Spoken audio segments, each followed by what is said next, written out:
Hi, Dusty. Hello, how are you? Doing well. How are you? I'm doing magnificent. Man, look at you. Look what you like 25 and stuff. Well, I have on my sunglasses. Super cool. Cool people wear sunglasses while they're Oh. recording podcasts. We've talked about this a couple times. I know you haven't. I will take them off, but I have to go back outside. She's going to be popping in and out, and probably, hopefully, we can get my brother in here at some point too. Sweet. My mom has a crush on him. Oh, really? Him and Donald Trump both. Yeah, it was his birthday yesterday. Oh, for real? Are you talking about my man? Yeah. Did you hear what she said? Are you talking about my man? I heard that. It scares me and makes me smile at the same time. Don't be dissing on my man. We diss on him plenty. Oh, yeah, he gets his share. We're not gonna take it. I said no. We're not gonna take it. We're not gonna take it anymore. Wow.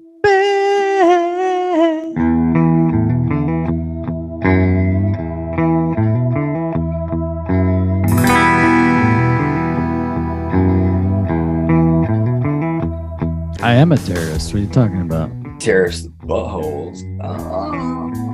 Young men, y'all stole that watermelon, didn't you? What about that little clit you were talking about earlier? Yeah, they can eat that clit. The baby dick clit. The baby dick clit. Hi, oh, Mario, the baby dick clit. He's like, does he smoke cigarettes? I said, no, he likes the fecal deposits. I smoke Teds. I smoke bitches. I smoke them all. Ah, here. The common thread, independent of anger, all right, and the confusion. Now let's just talk about that part, the confusion. Because I was once in a movie called Dazed and Confusion. I used to have a mate that was a drag queen. And I told him, I said, you know what? If you live around here, you're never going to be able to be yourself. The best part is the leader of the Proud Boys is fucking brown. He ain't white? Fuck no. He's like the darkest Cuban you've ever seen. I didn't know he's Cuban. I know he's FBI. He used to inform for the FBI. Oh, yeah, because that expires, as we all know. The FBI informant's card has an expiration date on it. Duh. Goddamn Gavin McGinnis. It's a gay bar, all right? Once you get to the gay bar, park the car right there by the gay bar, all right? That's where the police can find the car. Boom. You're a white supremacist fucking terrorist. We got you. Got him giggling. I got some new pot earlier, and it's like the best pot ever. Is that what's going on to you? Man, I'm high as fuck. Yeah, I think so. We've all seen that movie, so we know that white supremacists fuck each other in the ass. Edward Norton needed stitches. His booty hole bled like a motherfucker. He learned his valuable lesson, didn't he? Mm-hmm. I like to hear it when you talk to me like that. Just like that. Very special to me. I've been it over, wore it out. Like, I fucked it like YouTube's mom. Yee. You guys are just dying to get kicked off YouTube. Well, we already did. What do y'all think YouTube's mom looks like? Looks like your mom. Probably like a fuck bot. Hello, I am here to pleasure you. Have you met my son, YouTube, and my daughter, Google? They are magnificent. All right. Ladies and gentlemen, people gathered around the world, let's get ready for some disinfobation. Coming to you live on June 15th, 2022. Dusty Kobe Rocket. What's Not up? much, man. I'm at an undisclosed location. Undisclosed. You look like you've been sent back in time to 1992. I think my mom's stuck in that era. Yeah, I borrowed your time machine. We're a couple gay time traveling monkeys that got us taken off YouTube. Hey, I'm gonna have to ask you not to talk about gay monkeys anymore. Do you think that's what got us kicked off, though? Well, since they have decided that monkeypox is offensive, that's what cracks me the fuck up. Like, if I was a black person and they were like, you can't say monkey when you're talking about black people or anything, and I'm like, why? What the fuck are you trying to say? Why can't he say monkey? What, you think I'm a fucking monkey? Because it's racist to be a monkey. Bro, if I was black, there's so many things I'd be so fucking offended of, like the way they think that black people can't afford to get an ID. Bro, you know how many black people I know that got fucking ID? Every single black person I know has an ID. Exactly. It's a narrative that they want to push. It's something they want to go after. Yes, monkey was used as a fucking racist slant years ago, but monkeypox does not say nothing about black people, dumbasses, or anybody else. We got Roseanne Barr canceled. Oh, I know. She said a chick looked like a No, monkey. she said it was Planet of the Apes all over again, and that bitch doesn't look black. She looks Jewish, and she looks exactly like the fucking bitch from Planet of the Apes, Zira, the Tim Burton one. Dude, Roseanne's not racist. They fucking came after her for different reasons, but I'm going to show you a racist tweet that I did this morning in response to the monkeypox bullshit. This is Rained Out Rantcast tweeted how the WHO wants to rename monkeypox. And I said, I heard Biden is pushing for a couple rebrands. Number 1, corn pop pox. Number 2, you ain't black pox. Number 3, poor kids pox. And my personal favorite, President My Boss pox. He's taking suggestions now at whitehouse.gov/go fuck yourself. Nobody's giving it a like yet. I thought it was pretty funny. Well, it's weird, man. Like, I sent out some solid fucking tweets and they don't get... Dude, if I didn't have notifications for you, I bet I'd never see you. Because I'm so fucking That's right. awesome. You're too good for Twitter. I'm too good for Twitter. It's just the fact of life. Talk about, before we brought in the intro, the first thing on the docket. The really awesome January 6 hearings that we've been experiencing over the last little bit. William Barr literally laughing at the president he was serving during his testimony. Ooh, Mike Pence testified. How awesome. That guy's talking about running for president again. So I can only imagine which side he's on. January 6th committee said it will present evidence Thursday showing how... Tomorrow? Then President Donald Trump's aggressive efforts to pressure Mike Pence to unconstitutionally block certification of the 2020 election led to the deadly insurrection and even put the former vice president's life at risk. We're going to show that the pressure campaign directly contributed to the attack on the Capitol, and it put the vice president's life in danger, a committee aide said on a conference call with reporters. Thursday's hearing, the third of at least 7 planned by the House committee for June, will focus on the internal battle within the Trump White House over whether Pence could unilaterally stop Joe Biden's election certification and keep Trump in power. I can't wait to hear what he has to say. I mean, if he goes along the line of the rest of the establishment that Trump had in the White House, which is the reason I'm not a fan of Trump in the first place, because he had all those establishment fucks in the White House, and they've all turned on him. Every single one of them have turned on him. Barr turned on him like in a heartbeat, like didn't even flinch to turn on him. It's actually hilarious. And what the funny thing about this January 6th thing is, I can almost see how it was going on. I can see how it was probably planned. I could see a bunch of FBI guys sitting in a room. They're like, look, man, all we got to do is get these people riled up. We've already been in communication with them for a while. We've got, some guys on the inside. You know what I'm saying? Like, that's all we got to do. And then, they keep linking the 5 police officer deaths. It's like, what? That doesn't even kind of heart make any attacks sense. that happened way after the fact. Yes, very strange, very strange. The one was a heart attack, and then the others were suicide. Really? So, what does that Hillary tell you? Hillary What if Clinton's on it. So very, very possible. And do they mention Ashley Babbitt at all in these hearings? I haven't heard any. I haven't. Dude, I just saw that footage I just watched for the some first the other time. day. I had never saw it. It came up on Twitter yesterday when they shot her and she falls back.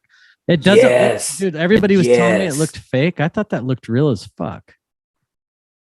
Man, it did look real. You're right. Well, I was going to It looked ask very you real. because I've There never was- seen yeah. anybody get shot. To me, it didn't look like the staged shit with the fucking Buffalo shootings. It looked real. So yeah, tell me what you think about that. It looked real. I mean, you can see the blood on her. Yeah, and You it's can not see it's not instant. She wasn't moving at all. Yeah, she just like Yeah.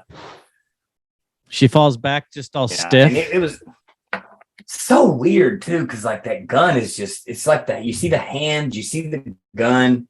The whole thing is just very strange. I don't know. And then he's just like pop, he just shoots her, and the cops are directly behind her. Like he could have missed her, which I almost wonder if that's not what he was trying to do. Maybe hit a cop, and he hit her. That way, they could have been like somebody shot a cop. You know what I'm saying? Because they definitely tried everything. Well, in their it's power also to make it interesting out that it's a way, black way guy. worse. They shot her because it's always is like very a white cop shooting a black person, and they flipped the script. Oh yeah. I'm just going to be curious Let's to see. see if they even bring that shit up. I'm gonna play a little clip here of William Barr talking at the committee hearing. He's such a fat fuck. Jesus, You know Christ, who his dad such a is, right? Fat fuck. Wasn't his dad like a dean at some school that he hired Jeffrey Epstein, right? Yep. Yeah. Oh yeah, I know the whole fucking Jeffrey Epstein link. You know that motherfucker's doing some shit. I made it clear I did not agree with the idea of saying the election was stolen and putting out this stuff, which I told the president was bullshit. And Said bullshit during a hearing. you know, I didn't want to be a part of it, and that's one of the reasons that went into me deciding to leave when I did. The department, in fact, when we received specific and credible allegations of fraud, made an effort to look into these to satisfy ourselves that they were without merit. And I was in the posture of trying to figure out, there was an avalanche of all these allegations of fraud that built up over a number of days. And it was like playing whack-a-mole because something would come out one day and then the next day it would be another issue. Also, I was influenced by the fact that all the early claims that I understood were completely bogus and silly, based on complete misinformation. And so I didn't consider the quality of claims right out of the box to give me any feeling that there was really substance here. For the first time since the election, the Attorney General spoke personally with the president on November 23rd, and this was at the White House. Let's play the video, please. So on November 23rd, I hadn't spoken to the president since the election, and in fact, as I said, since the middle of October, roughly. Really?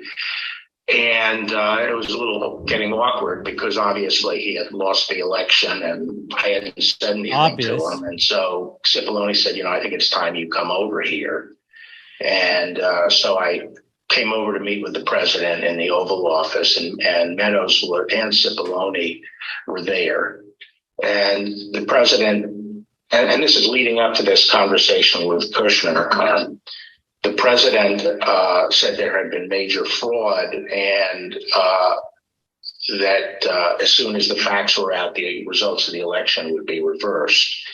And he went on this for quite a while, as he's prone to do. And then he got to something that I was expecting, which is to say that apparently the Department of Justice doesn't think that it has a role of looking into these fraud claims. So I said, that has to be the campaign that raises that with the state. The department doesn't take sides in elections, and the department is not an extension of your legal team. And our role is to investigate fraud, and if we'll look at something if it's specific, credible, and could have affected the outcome of the election, and we're doing that, and it's just not.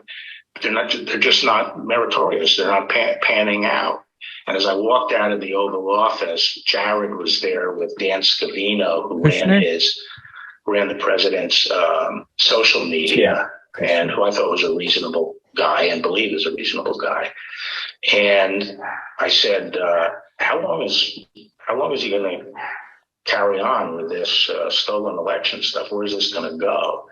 And by that time, Meadows had caught up with me and leaving the office and caught up with me and said that he said, look, I think that he's becoming more realistic and knows that there's a limit to how far he can take this. And then Jared said, yeah, we're working on this. We're working on it. Bullshit. Dude, he was always such a piece of shit. That dude goes far back being a total turd, man. He was always in lockstep with Trump until then. Of course, dude. He's established. I'm telling you, dude. That guy wasn't put there because Trump wanted him there. He was put there because Trump was told to put him there. Oh, for sure. I'm telling you, at some point while Trump was president, they let him know what was what, and his ass bent the knee as much as he could afford. Didn't he have one already that resigned? Who was the first? Oh yeah, he had Jeff Sessions. That's it. At first. Yeah, he was mad at Jeff Sessions because Jeff Sessions wouldn't stop the Mueller investigation. Yeah, so he canned his ass. Dude, that guy was a fucking asshole anyway. He thought like marijuana, if you smoke marijuana, you should get the death penalty. I mean, I'm being hyperbolic, but he was pretty fucking like a... Yeah, he was a creepy fuck, that's for sure. Yeah, he's like fucking 118 years old. I think he had KKK affiliations and shit like that. Oh, I'm sure he did, dude. He's been around since God. Dude is old and garbage. Yeah, he's definitely against marijuana. He thinks it's gonna turn people into frauds. And it's gonna make you rape people. It'll make you rape people. Marijuana will definitely make you rape people. Definitely. If it gives you, dude, you know how crazy it would be if marijuana gave you enough energy to go rape someone? AOC, look out. Oh, they just smoked a doobie right outside your house. They're coming for you. You know what though? She's probably for legalization. That's what I was talking about earlier. Why can't we just get a happy fucking medium? You know what I'm saying? Like, you either live in one state that's fucking, you can smoke pot, you can buy pot in, shops and this and that, but you can't own a gun and you can't do this and you can't do that. And then, but you have other freedoms, and it's so weird. And then you live in like a state like Alabama where they're not forcing people to take vaccines. They're not forcing people to wear a mask, and they let you carry a gun without a license and all that cool shit. And, but you can't smoke weed, and they're owned by big fucking pharma. I heard you talking about, which podcast was that? Was it the Michael Jackson one or the Deplorable Janet? Deplorable Janet. We were talking about that. Matter of fact, yeah, we were just talking about that on my last podcast. That's how real it is. The fucking current. Fucking bought and paid for as government, man. Bought and paid for. You just reminded me of something when you said outside their houses.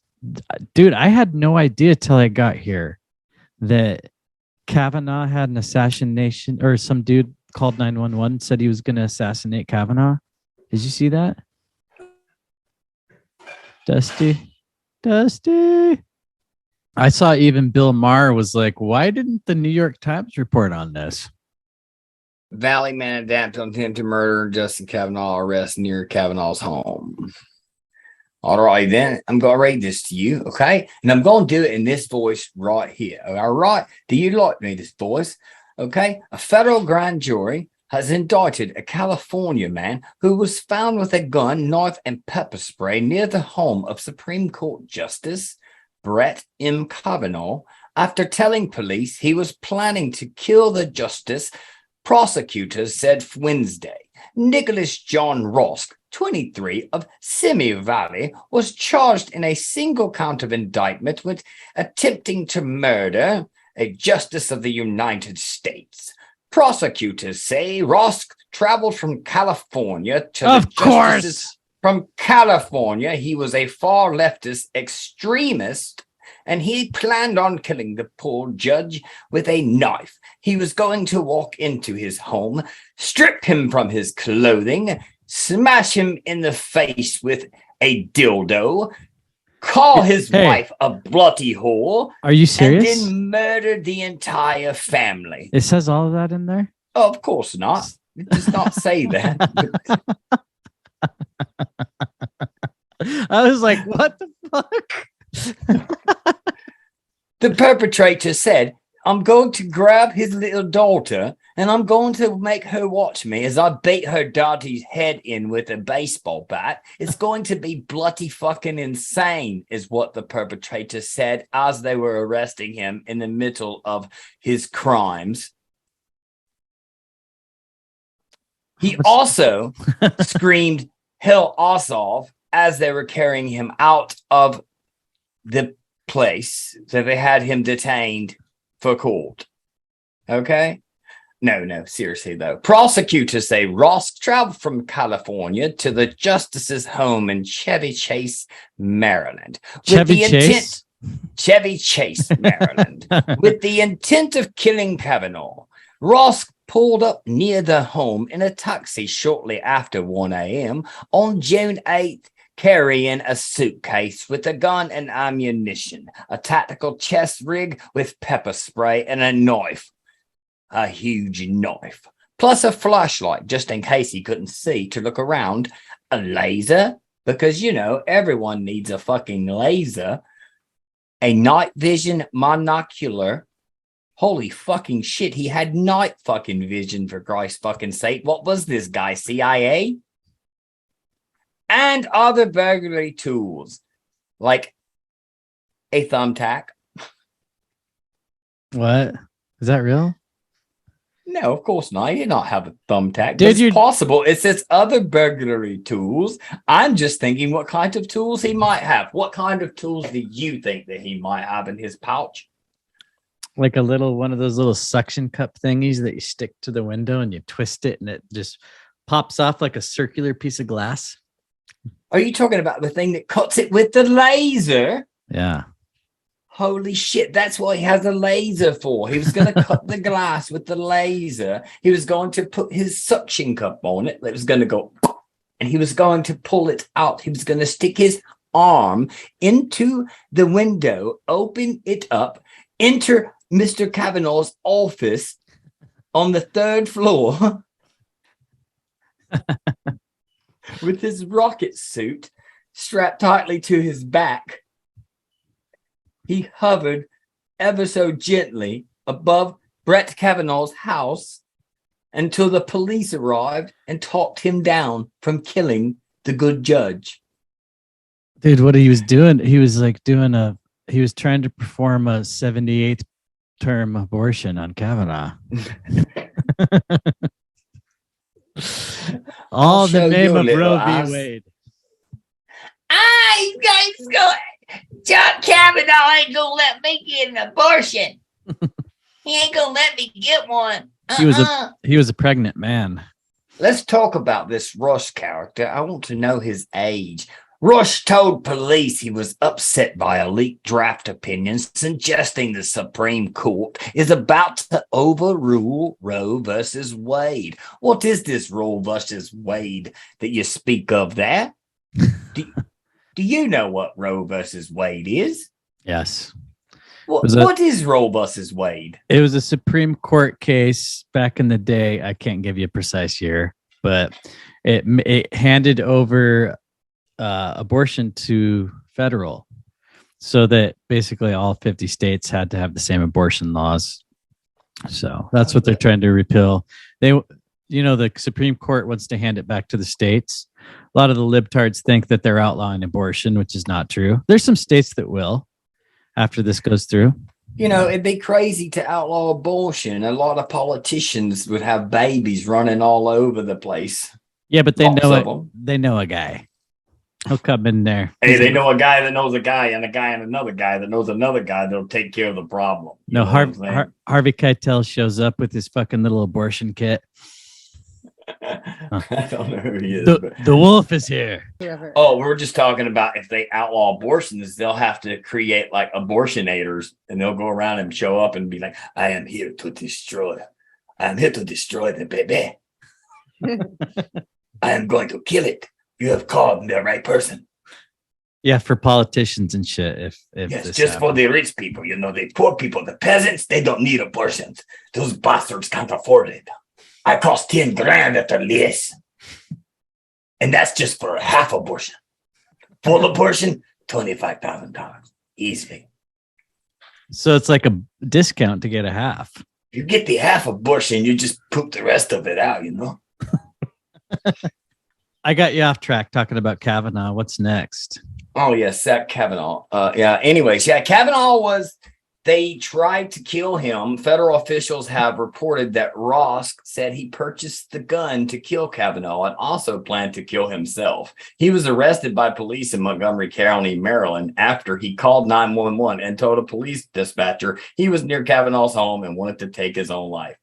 That's really strange. Like, it almost, and I hate to keep going back to this, but it sounds like brainwashing. It does. You're thinking this guy's not legit. Well, I agree with you. He's legit. But I keep trying to explain this with everyone that happens. Something's getting in their head. Something's telling them. Something's pushing them there.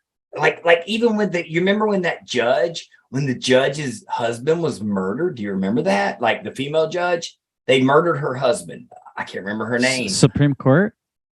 I don't know if she was Supreme Court. She was a federal judge. But they murdered her husband. Guy shows up, knocks on the door. Husband opens the door. He shoots the husband, kills him, shoots the son, wounds him, turns around, walks out, goes and sits on a park bench and blows his own brains out. I did not hear about. Have you heard about that? When was this? By the way, Disinfobators. This happened like last year. We got to introduce my mom to the crowd. I thought we already did that. Not really. Hi, everybody. I'm Colby's mom. Hello, Kobe's mom. What shall I call you? Mary. Yeah. Ladies and gentlemen, I give to you, coming out of Oregon, Mary, Kobe's mom. All right. So I'm going to have to look that up, dude. I never saw that. So he killed the judge and then went. When was this 2 computer thing is fucking spoiling me. Oh my God. I feel like I heard about it. You did. My mom's thinks she's heard of that. When was this, Dusty? It was just like last year or the year before. Oh, then I wouldn't have heard of it. It was on the news and stuff, but it didn't last long. It was very weird. Was this a conservative or a liberal judge? I'm pretty sure it was I think it was a liberal judge.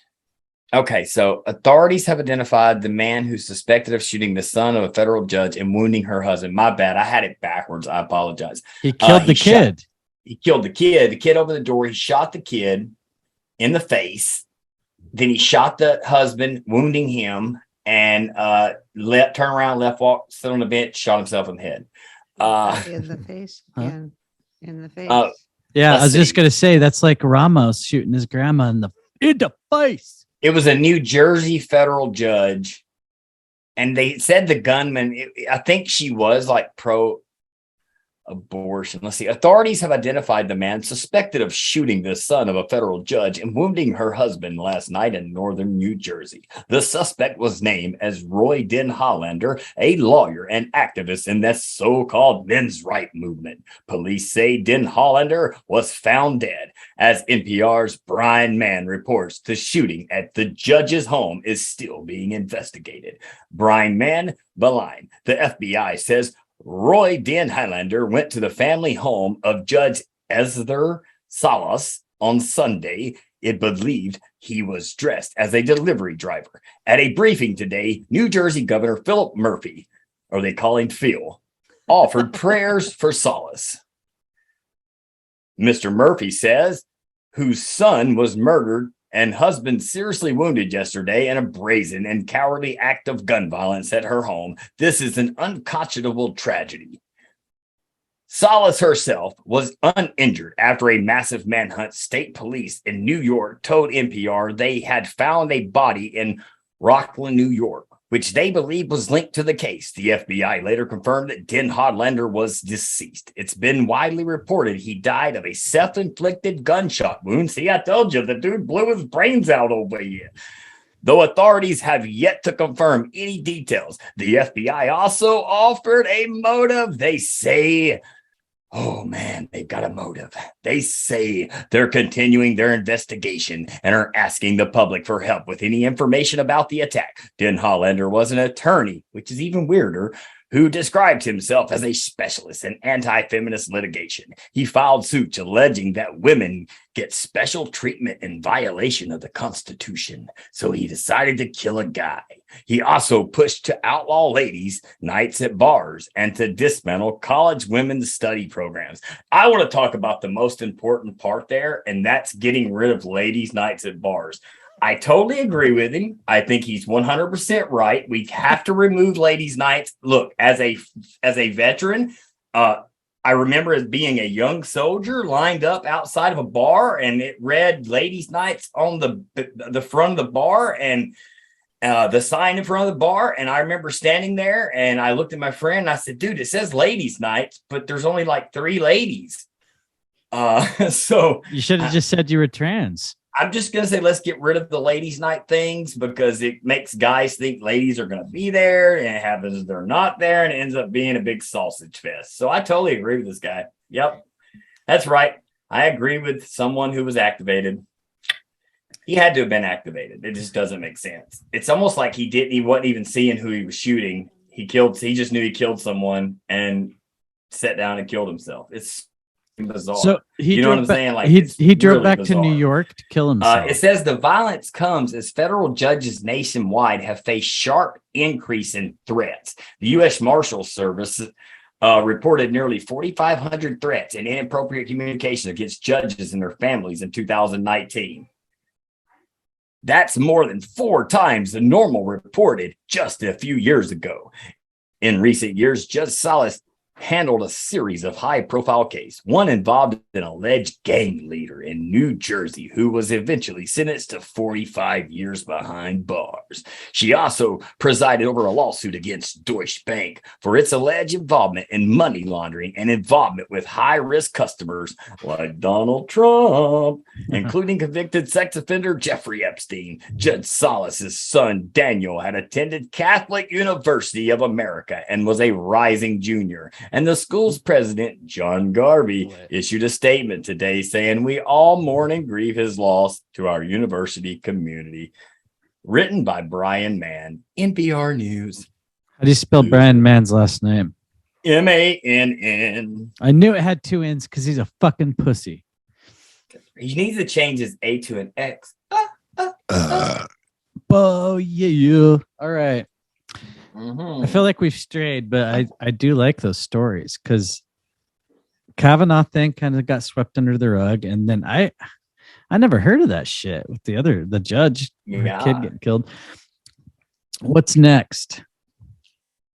And you know what's crazy? Both like have kind of something to do with like abortion, kind of, and like they're linked to. She's linked to Epstein. She's linked to that Deutsche Bank. You know the whole thing with like Trump and the Deutsche Bank. Well, you know what I'm saying? Like there was an investigation into that. So it's a little, to me, the whole thing is fucking crazy, dude. Like I said before, that these people are activated. Plain and simple, they're activated. And once they're activated, they're on this straight and narrow program to carry out whatever mission it is that they're going to carry out. And if something along the way maybe disrupts that program, they might not do it. Like, say, this guy right here, the Kavanaugh guy. Apparently something interrupted the program. Maybe he stood next to a cell phone tower. Fuck, I don't know. Yeah, that's the weird thing. If he was sent there to do that, why did he turn around and tell on himself? Well, that could be part of the psyop as well. Exactly. The right's trying to show that that judges' lives are at threat because of this whole leak from the Supreme Court. Yeah. People have been saying it for a while. They're like protesting outside their houses. That whole leak, man, that was a false flag in itself. That was for used sure to distract us from so much, dude. And it's so far out too. It's like 3 months before they even vote on it or some shit. Yeah. And like that's just like push the issue, and like Biden talking about he's going to sign a bill that will stop the Supreme Court. You know what I'm saying? Like, it's really crazy, dude. These guys are talking about adding more people to the Supreme Court. Bottom line, the Democrats are going to get what they want. They've been talking about packing the court since like the 2016 election. Well, regardless, though, dude, Democrats always get what they want. Dude, the gun legislation thing. And I know you had something you wanted to talk about, the guns legislation thing. It's like the Republicans are like, by God, we're not going to bend an inch. This is America, and we have the Second Amendment right. Oh, but we'll bend just a little bit for the kids. You know? I mean, yeah. And then you have fucking Matthew McConaughey. Have we talked to each other since No, then? we haven't, dude. Dude, I would like to play his speech almost so we can just fucking rip him to pieces. It was so. Did you see the size of the shoes that she was holding? They were like a size fucking 14 or some shit. And then there's like a picture of her wearing them. Where's all the blood? They got those fuckers dry cleaned. Whose shoes were they? Were they the little kids? That's what I thought they he was said. saying they were the little kids. Yeah, they didn't look like little kids because they were saying like the body was so mutilated from the bullets that tore through her that the mom could only identify her by her shoes. Oh, that was better than his actual speech. I should probably just let you do the speech. We should get like that's the only part I know. We should get a transcript and just let you read it in Matthew McConaughey's voice. I could do that. My wife and I, Camila, we spent most of last week ground with the families of Uvalde, Texas, and we shared stories, tears, and memories. You haven't watched that? I haven't seen the whole thing. The common thread, independent of anger, all right, and the confusion. Now let's just talk about that part, the confusion. Because I was once in a movie called Dazed and Confusion. And sadness, it was the same. How can these families continue to honor these deaths by keeping the dreams?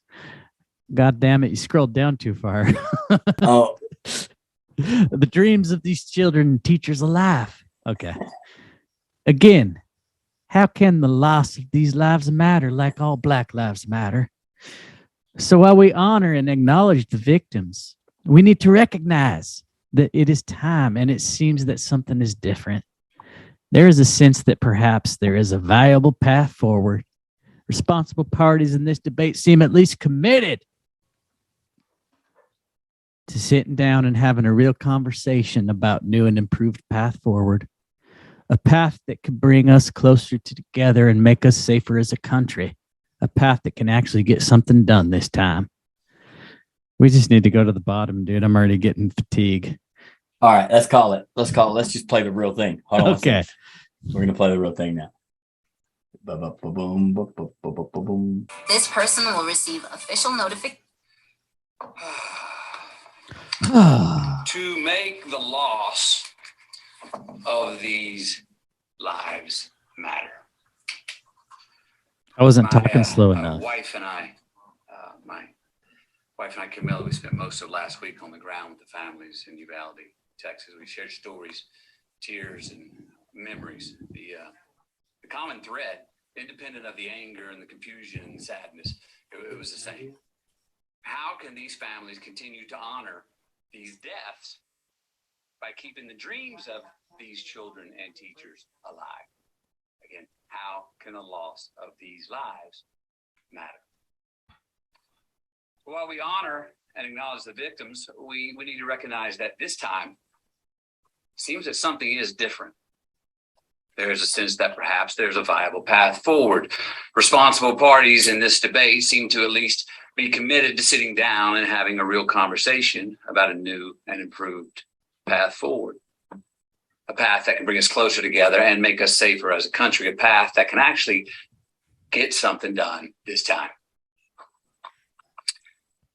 Camille and I came here to share my stories from my hometown of Uvalde. Came here to take meetings with elected officials on both sides of the aisle.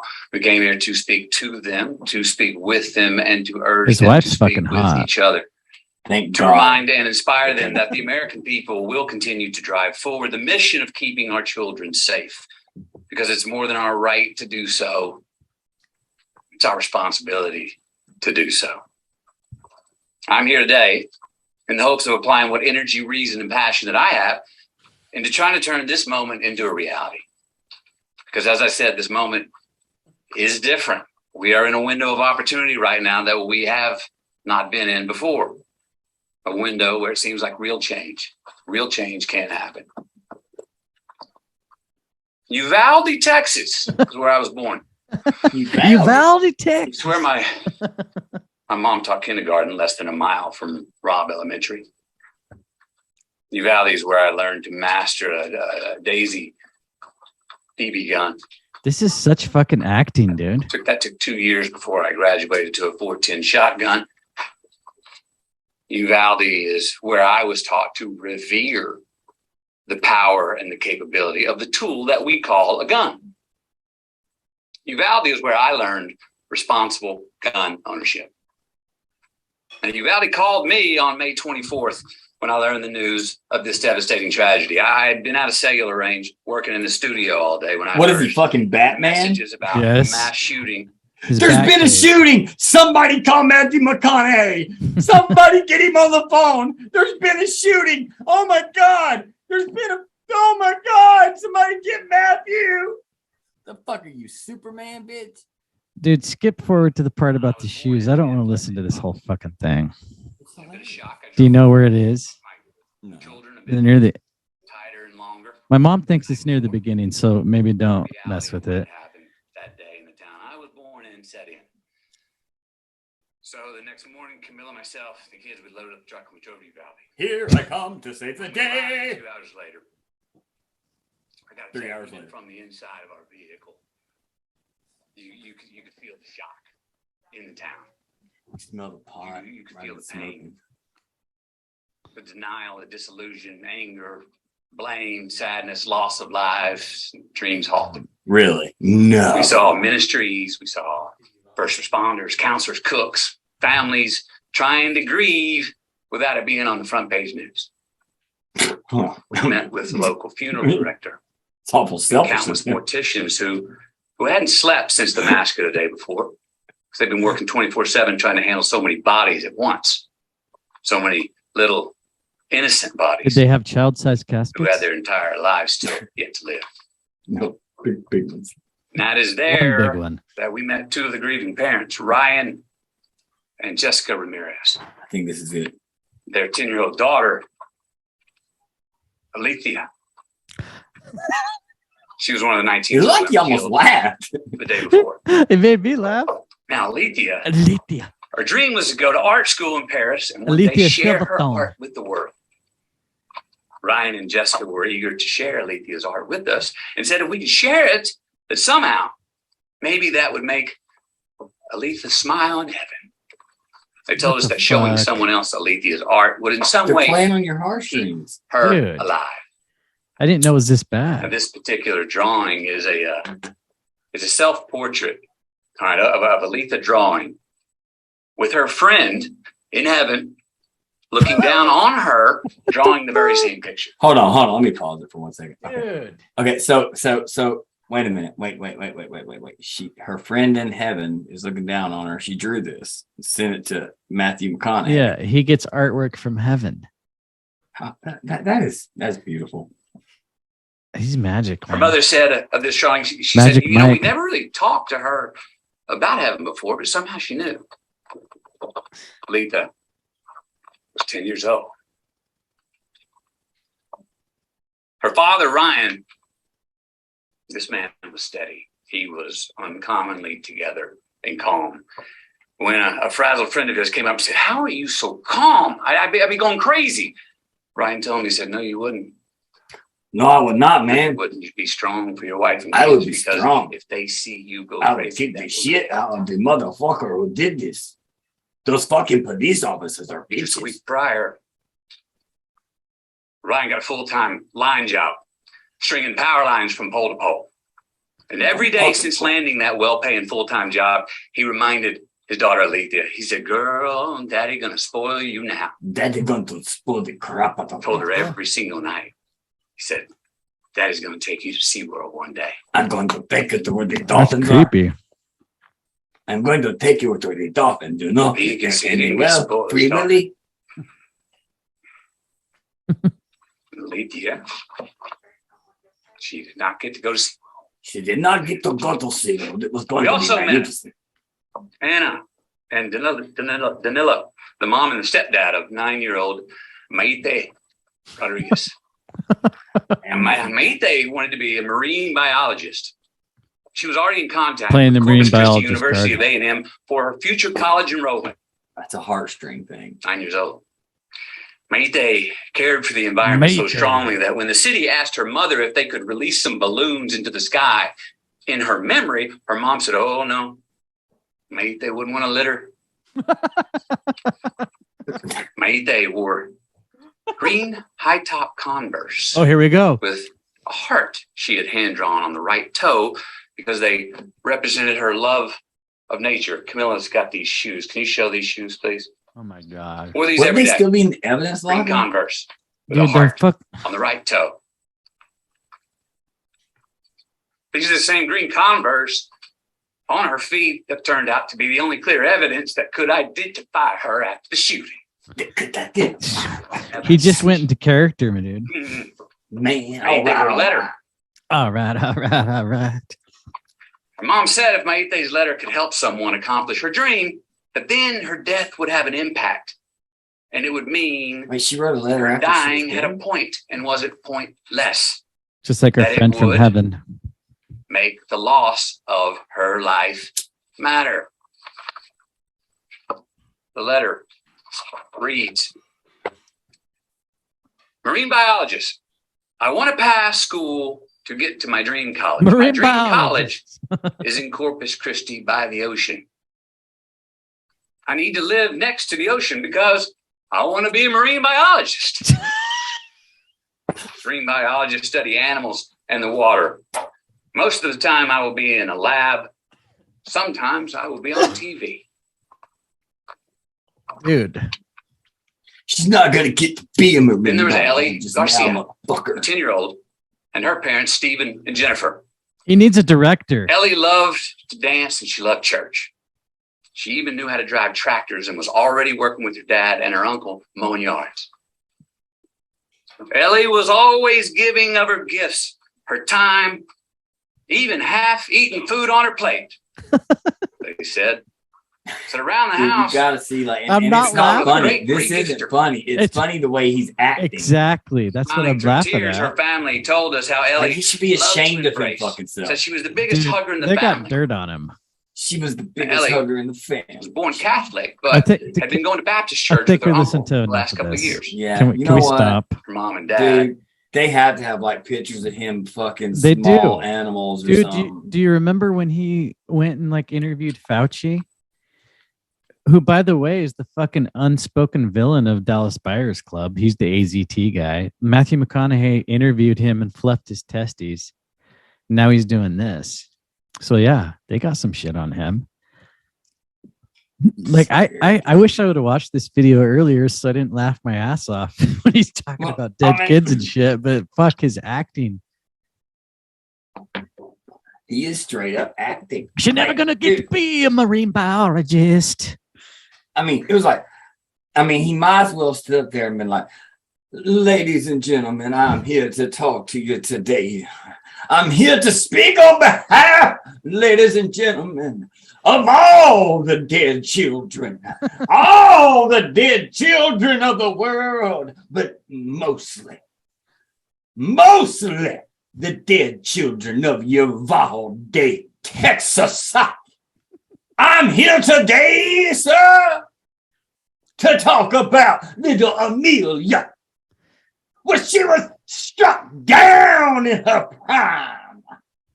They brought her with that AR-15 in his hand as he fired those shots that rang out, killing that beautiful angel who wore these green sneakers. Now I say to you, when's enough? When's enough? I could have got that part. You could. I could have got the part. You did a better job than he did. I would have got the part. Because that's how he fucking, I mean, he didn't sound like a preacher, but he did sound like a preacher. No, he did sound like that. Proselytizing gun control. They take all these emotions that are going on after these shootings, and we know there's a lot of emotions. Fuck, dude, it's fucked up to even think like, man, my kids are in school. You know what I'm saying? Like, that's terrifying to think that some fuckhead could, get into a school and start shooting up fucking kids and shit. I told my kids, I'm like, look, dude, somebody opens up your classroom door with a gun, you don't fucking duck and hide. You grab your desk and you throw that motherfucker at him. You just, immediately, you do nothing but grab that desk. You might get shot, but you're going to hit him with that motherfucking desk. And that will allow other people who have some fucking balls to charge him. So wasn't there just one that got stopped in your state? But yeah. The guy didn't have a weapon. He was trying to get into the school, and then he was trying to break into a cop car. And they say he was. They assume he was trying to get the weapon out of the cop car. What I think is this another programmed person who didn't have a means of getting a weapon. You know what I'm saying? They were activated, and they couldn't get the weapon or something like that. So the FBI forgot to fucking go to Walmart for him. Possibly. No, you can't get an AR-15 at Walmart anymore. So did that change? An actual gun store. Yeah. Remember, that was after one of the last mass shootings. Each time a mass shooting happens, we lose a little bit more. And they're going to keep doing it. It's like Adam Carolla said about the cigarette thing. I don't know if you've heard this bit, and I don't want to fuck it up, but it's like, back in the day, they're like, you could smoke anywhere in the restaurant. And then they were like, you know what? This isn't healthy for everybody to have to breathe this in. Let's make a smoking section. Smokers can sit over here. Non-smokers sit over here. Then it became, well, you can smoke at the bar. All right. Then it was like, well, actually, now you can't smoke anywhere in the entire fucking restaurant, but you could go out on the patio out back and you could smoke there. And then it became you can't go out on the patio. Well, in California, you can't, but like in my state, you can still go out to the patio. Well, no, this is just an example. So was he comparing that to gun control, or is it just? Yes, he's comparing that to how the Democrats, how like people, when they go after something, they don't stop. When they start going after it and they give an inch, they take another inch, they take another inch, they take another inch until you're smoking 50 feet away from the building. Fill that for me. Like here in Alabama, you have to stand 50 feet away from the building to smoke a cigarette. I think it's like that in Portland. Each time something happens, they take a little more. They take a little more. They take a little more until eventually they'll take it all. And she wanted to be a marine biologist. All right, what's next, dude? I feel like we've only covered one thing so far. I know. We're proud of her because they said proud of her because she was learning to love God. She was learning to love God. Thanks there, boy. It's like and I know this sounds fucked up. I just want to almost go, oh, really? Really, really? She loved God? Really? No kidding. You don't fucking say. Did you really? You know what I'm saying? Like, it's just like, God damn, people are so, they use that shit to prey on fucking people. Plain and simple. Well, dead kids kind of gets people upset somehow. I don't get it. Well, yeah, of course. But I get that it makes people upset, but I don't like the way they use it. Yeah, no shit. That's what I'm saying. It's like, it's easy to exploit that emotion in people. What's next? All right. Are you ready for this one? Because this one's gonna get us fucking kicked off YouTube this time also. All right. Kicked off YouTube again? Yeah, this is definitely gonna get kicked off. You read it? Can you see it? Are you looking at the run sheet? You want me to pull that up? You ain't got to. No, I'm just saying. I just wanted to prepare you. What is it? Evil, gay, pride-hating, racist white people sent to kill people at a gay pride parade. Give me a screen Stopped share. by the FBI. I shall. Is it a video? Well, no, it's that story. You've seen it where they stopped those guys called the Patriot Front. I actually, dude, I've never looked into it much. So I'm excited to see. Okay, so the FBI, the Patriot Front, there are supposedly these group of guys that were in a U-Haul truck. Yeah. And they're all decked out in like fucking wearing the exact same shirts, the exact same kind of pants. It's like very uniform. They're all wearing these white masks that cover up their entire face. They had them handcuffed and on their knees, but they still had their mask on. Yeah. And it looks like very sketchy. A lot of people are like, dude, that's fucking FBI sending agents dressed as fucking. Here we go, right here. This is a video. At approximately 1:38 this afternoon, we received a telephone call from a concerned citizen who reported that approximately 20 people jumped into a U-Haul wearing masks. They had shields and, quote, looked like a little army. Units began to go into the area, and we made a traffic stop almost exactly 10 minutes later. At that point, 31 people were detained. They were all wearing similar attire. 31 shields, skin guards, and other riot gear with them, including at least they all fit in that truck. Those that 31 truck have been arrested for conspiracy to riot. At this point, they appear to be affiliated with the group Patriot Front. These individuals come from all over. We're still in the booking process. We've not completed booking of all 31 individuals, but at this point, we have individuals from Texas, Utah, Idaho, Colorado, South Dakota, Illinois, Arkansas, Wyoming, Washington, Oregon, and Virginia. And as I said, the booking process is not complete yet. Officers are going to be, over the course of the next several days, still booking evidence and including the shields and riot gear and things of that nature that were taken from these individuals.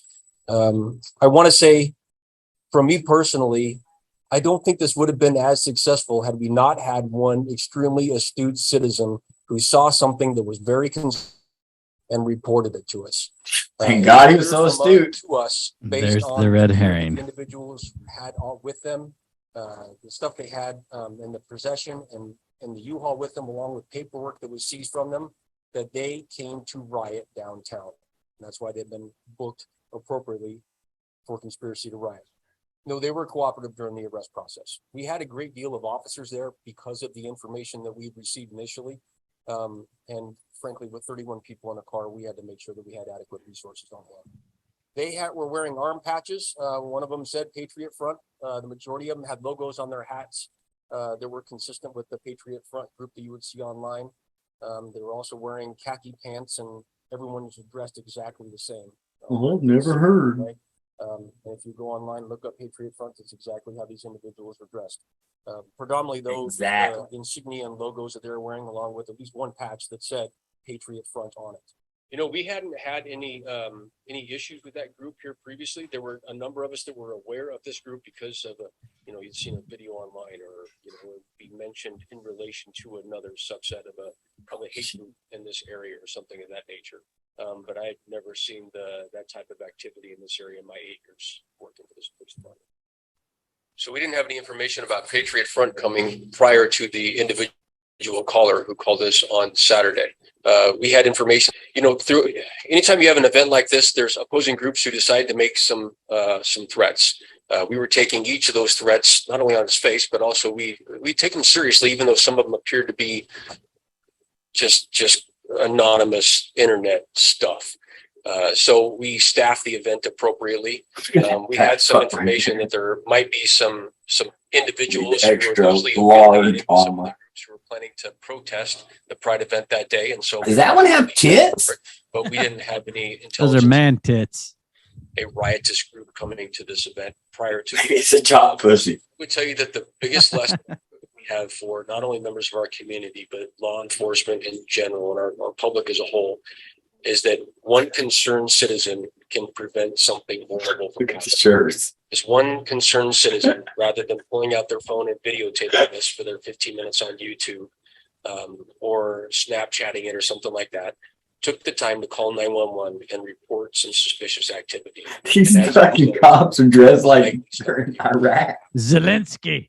Information that we had would lead any reasonable officer to assume that there might be criminal activity afoot. I want to know what kind of weapons they had. I want to know what's in that paper sack. Weapons that they were seen loading and the riot gear and things of that nature. We made a command decision. I think we deserve to know we need an inventory of all the weapons. As it turns out, the stop occurred less than a quarter mile from City Park. I have no doubt in my mind that had that van stopped at the park or much near the park, that we still would have ended up in a riot situation. So is it a thought crime? Because it hadn't happened yet, and like they're like, that's so strange. Look at RoboCop. And look how fat that fucker is. I'll need the triple X body armor. I've had a few extra donuts. Wow, dude. I don't know what to say about that. Like, it looks so badly. The implications of all that they just said in there, like it's so worth it if you see suspicious activity to call 911 immediately. I'm telling you, man, that shit look and look. I'm not trying to. Okay, I know I said all of them look suspicious. That shit looked just fucking like they had like some kind of book that said, "All right, look, boys. We got to make it look like these white supremacists are going to go down here and they're going to take this gay pride parade." Sir, we still doing the gay pride parade thing? I'm getting to it, Bob. Shut up. Okay. All right. So listen, this is what's going to happen. We've got these agents. All right. So I Googled what the Patriot Front outfits look like. All right. So we're going to dress 31 of them. 31 of them, they're guys from the academy, so nobody will know them. Plus, we're going to put masks on their face. We're going to keep the mask on their face. Sir, did you say we're going to put mask on their face? That's right, Bob. I told you. Save your questions to the end. At least one of them is going to have a badge that says Patriot Front. We got to get a hold of the badge. Okay, so somebody get a badge for the Patriot Front people. Okay. Bob, do you have someone who's maybe embedded with the Patriot Front that you could possibly get a badge? Yes, sir. I think I'll see what I can do. Good job, Bob.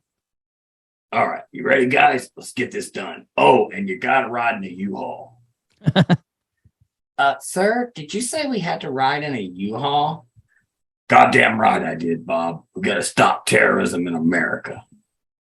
White supremacy in America has to die. And they had this black op is gonna kill it. They had to fit like fucking 40 dudes in that one tiny truck.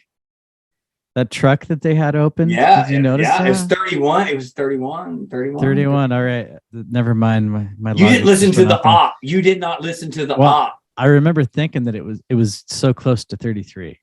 I just laid the op out right there for you to understand. I mean, do I need a chalkboard? Do I need to get a chalkboard behind me? I rounded up. It's a small ass truck for 30 dudes. It's the way they did the deaths on January 6th. They rounded up. Well, there was one of the rioters shot. She was unarmed. She rounded up to 5 cops. Just multiply one chick by 5 cops, round it up. You know what would be crazy? If the cops that died were the ones that were there behind her. Maybe they were the ones that killed themselves. What if, dude, that would be so fucking trippy. You should dig into that. I'll look into it. So I had no idea that was fucking Coeur d'Alene, Idaho. I saw the headline. I figured that was like somewhere in your neck of the woods. Oh, really? Oh, are you trying to say because we're in the South, we're just a bunch of fucking white racist motherfuckers out here? Is that what you're trying to fucking say? You just say everybody everybody hates black people and they're racist as fuck. Is that what you're trying to say? We all hate gay people out here in Alabama? Is that what you're trying to say? What? We don't like gay people? What you trying to say? We don't like the gayness? No gayness in Alabama? Oh, my ass. Whatever. There's a bunch of dick sucking going on around here. Well, I'm from Idaho.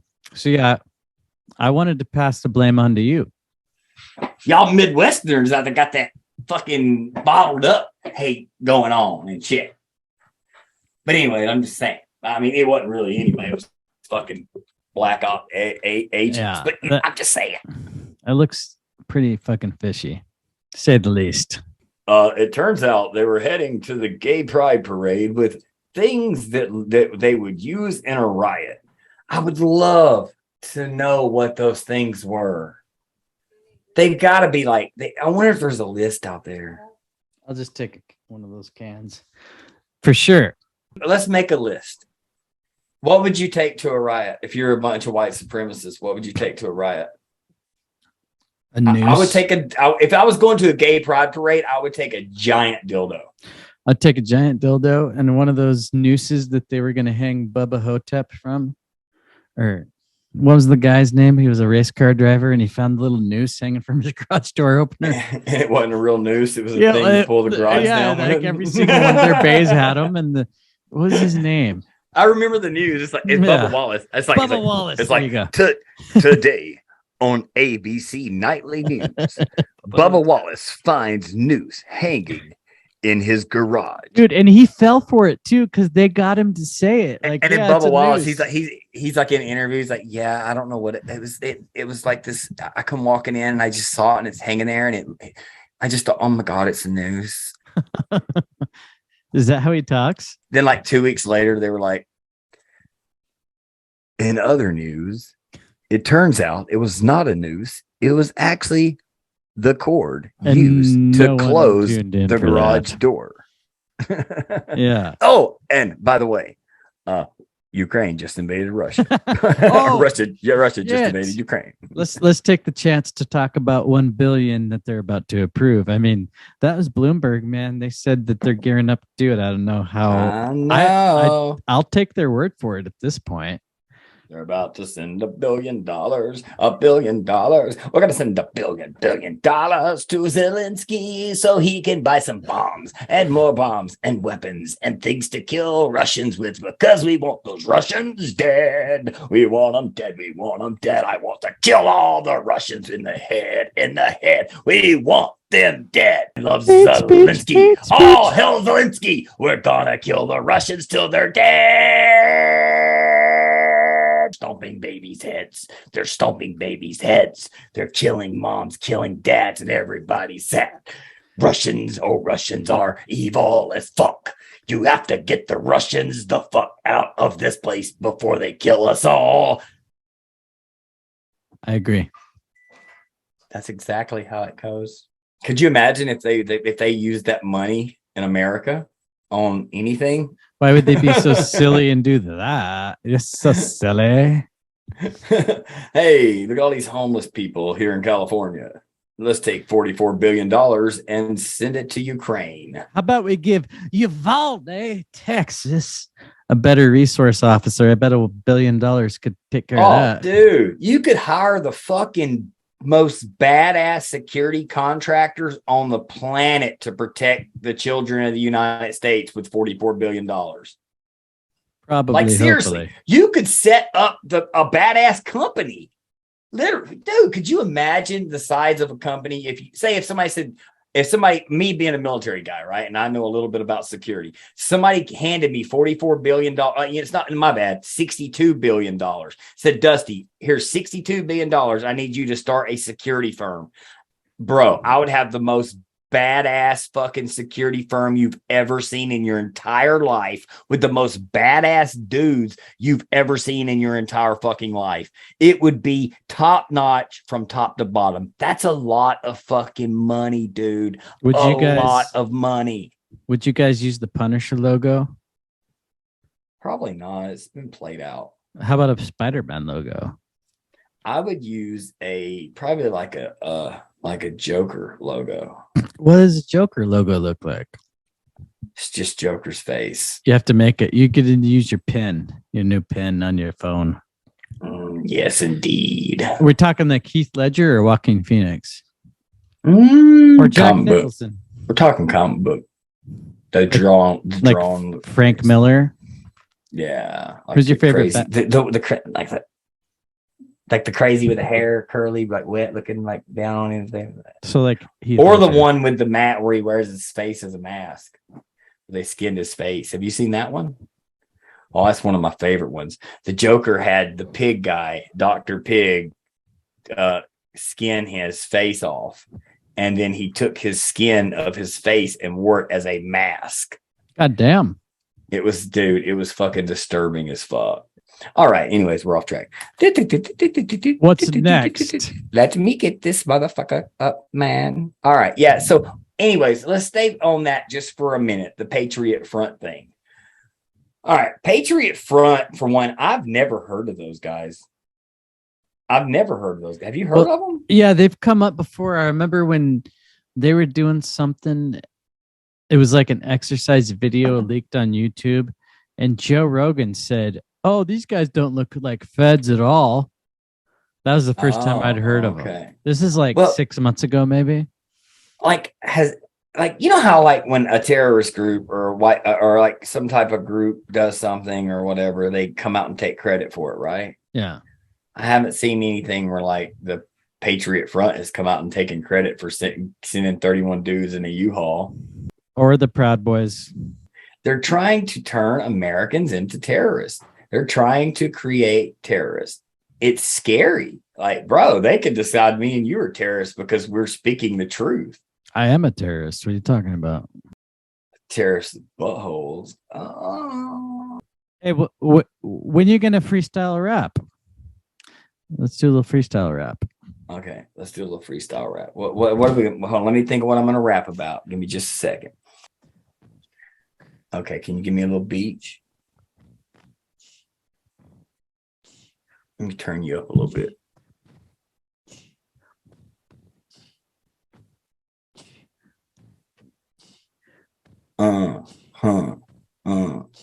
Let me tell you what I'm spitting. I'm coming at you quick. I'll throw you to a tub.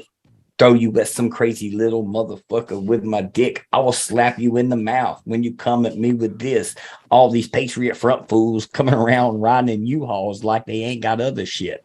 Why would you do some crazy dumbass stuff like that? You all dressed alike. That shit is kind of whack. You got riot stuff. I wonder what it is. The cops won't say, but they say they plan to riot. You see, I lost it. I don't even know. That's good. I think you got a couple good verses in there. We can use that. But yeah, it's still crazy. But yeah, I don't know. I find the whole thing suspect. It looks like I just came all over my microphone puff. You cummed on your microphone? It's not often that one comes on their microphone puff. Well, speak for yourself. I do it thrice daily. Thrice daily. I don't put the microphone flap on it because when I shove my microphone up my booty, I like the way it feels rough. What's number 3 on the run sheet? Ladies and gentlemen, run number 3 is AI is going to determine humanity to be a threat and kill us all. Lambda AI has been announced to be sentient by its programmer. Programmer has been fired for telling people that the AI is self-aware. I have an article here I would like to go to. Would you like me to read said article? Yeah, please screen share it. Okay, bear with me one moment and I will find article on screen share. I don't accept your cookie. I don't accept your cookie. Don't accept your cookie. Cookie. Do you accept my cookie? Do you accept my cookie? I don't accept your cookie. You can stick it up your butt. All right, ready? Ready. Can you see my screen, sir? I sure can. All right. I'm going to take this as serious as possible. Should I be the intelligent life form, or should I read this like it's a Terminator movie and it's a preview? The Terminator preview is my pick. All right, sweet.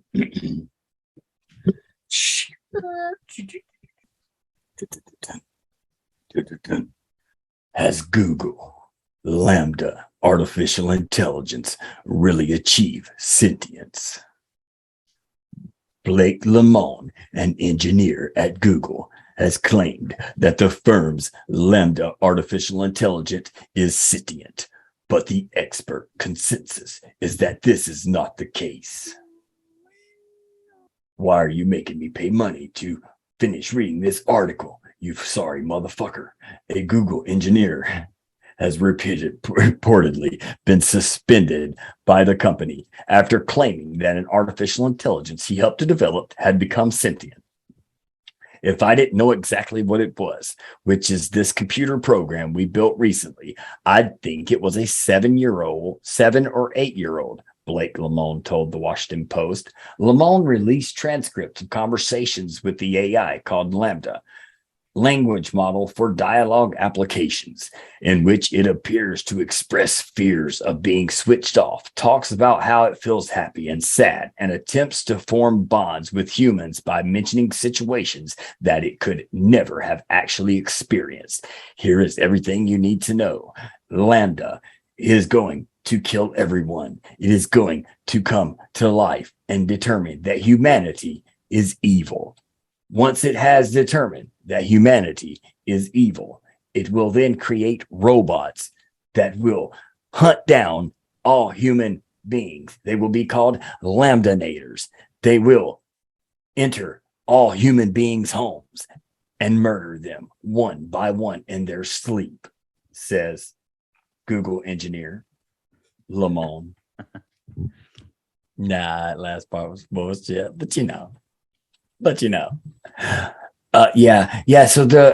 apparently they claim they have a sentient AI. Now, I don't know about you, but I'm just being honest with you. That shit's scary. I will never let my kids have access to the internet until they're fucking 38 years old. Oh, dude, you know what? And I say the same thing, but no matter what, they're going to. I was kidding. How about 14? Yeah, it doesn't matter what age they're gonna do it. They're gonna do it. They're gonna be.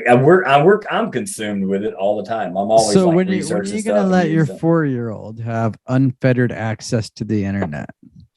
She does watch a lot of like comedy YouTube. Yeah, but when are you gonna like set her free? She don't know how to be set free yet. So well, she's 4, but like 16. You know, I don't know. We'll figure it out as we go. My boys, I was never strict on them about stuff. I don't know. I don't know. We'll see. Like my boys, I really never held back. I treat them like, look, you can be responsible. You know what I'm saying? Like if you can be responsible, be responsible. But girls are different than boys, though. Oh, I know. So that's going to be a different. I don't know how I'll approach that until I get there. You know what I'm saying? Like, I don't know.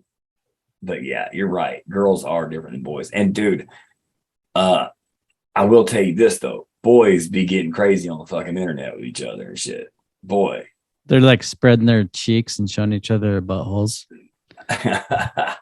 Acting like little dumbasses, man. Like just doing stupid shit. Like stuff that you get in trouble for, but they video it and put it on their fucking Instagram. It's like, really? Like jackass type shit. Yeah, like setting off a bottle rocket in somebody's front door. I'm all for that. Yeah, I was like, dude, I probably wouldn't punish my kids if like somebody was like, hey, your kid set off a bottle rocket and it took off right in my front door. Did it hit your door? No. Did it go out away from your house? Yeah. Why the fuck are you calling me then? Nothing was hurt in the making of this prank. So fuck off. It could have been a flaming bag of shit like back in our day. I know, right? Hello, Mary. She's being shy. Hello, Mary. Hi, Dusty. How are you doing today? Good. Welcome. Got a fire Well- outside. It's so nice. Burning a fire. You're polluting the environment. The Democrats will come to your house and they will put your fire out. What You did don't you, know, right? what did you say? She doesn't. You're not allowed to burn when? Well, just as soon as it gets too dry. All right, Dusty, bring up the next topic. Let's see if we can get my mom to stick around for yeah. a second. Y'all are like the capital of, y'all have a bunch of wildfires and shit in Oregon, don't you? Pretty much usually about 6 months out of the year. That's dope, beyond dopeness. All right, so we talked about AI coming to kill us all, which I'm pretty sure that's gonna happen. So I also have this thing where I tweeted this the other day and talking about AI, and I was like, wouldn't it be cool? Because they were talking about metaverse and how like Facebook has announced that they're going to put all this money into building this metaverse and the bigger metaverse and all this shit. And I was like, wouldn't that be so fucking like poetic if AI tricked us into plugging ourselves into the fucking matrix? You know what I'm saying? Like, oh man, this is a game, cool, blah, blah. Next thing you know, everybody's fucking stuck in the matrix. Makes sense to me. And we're that stupid to actually do it. That's what's scary. Speak for yourself. I don't do that shit. Well, you know what I mean? Like a lot of us. I know you mean. All right. The next one, ladies and gentlemen, I bring to you from Dallas, Texas. Drag queens dancing for babies and dollar bills, apparently. I'm excited for this one. Well, you know what I'm saying over here. Hey. I I wanna- don't even know what now- to say. I want to do an impersonation. I want to do an impersonation of an Italian guy seeing this for the first time. all right? We heard you do this on your podcast. Michael about Jackson one, yes. So I've been working on it a little bit. All right. And I wanted to bring it to this podcast and do this bit here. All right. Here we go. All right. Hey, what the shit is going on over there? Hey, what's going on over here? What is going on? Hey, with this guy. There's a guy dressed like a chick over here. He's dancing in front of children. They put a dollar in his G-string. What's going on over here? I mean, what is this country coming to? I mean, back in my day, we called them trannies. You saw them walking down boulevards, trying to get some crack, maybe get a blowjob, something like that. Maybe a little tranny porn here and there. Now you got them dancing for kids in lingerie. What is going on over here? Look, I have nothing against anybody who wants to be a trans person. Hey, that's fine with me. Do all the trans you want to do, all right? But keep the kids out of it. You know what I'm saying? Like the children, they're precious to all of us. And they all have a future. You should see the look on these kids' faces in these dances. I'm looking at a kid right now. That kid looks like someone took him to a drag queen strip show. He's like, Mom, what have you done? What are you doing, Mom? What are you doing? This is crazy. Why'd you get Uncle Jerry to put on a drag dress and dance for me or something? All right. Thank you. Yeah, I think that's it. I think that's, Well, pull up the story you want to play. Okay.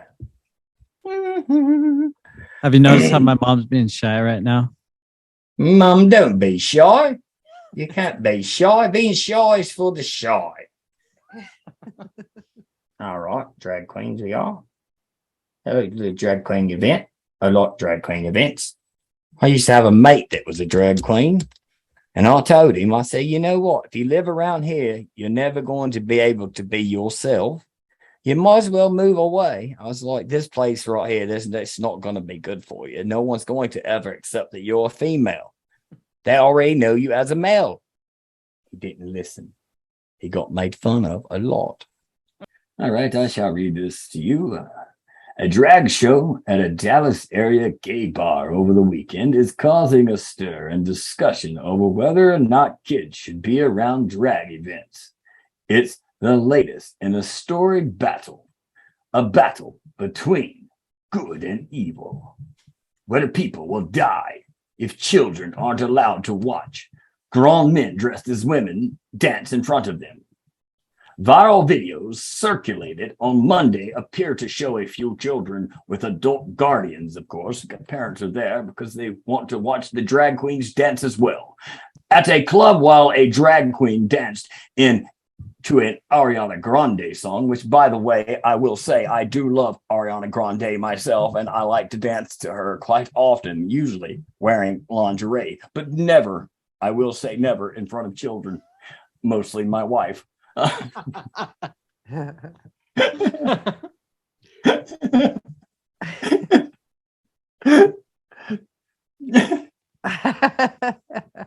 The event held at the Mr. Club in Cedar Springs, Texas, was called Drag Your Kids to Pride. All right, you got to drag those little bastards. You got to drag them, I say. Beat the pride into them, goddammit.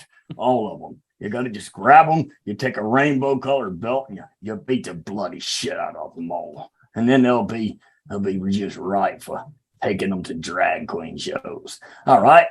And was advertised as a family-friendly edition of its week's drag queen bunch of events. NBC News explains. The event was met with protesters outside the venue. Many took issue with a neon sign behind the dancers reading, "It's not gonna lick itself."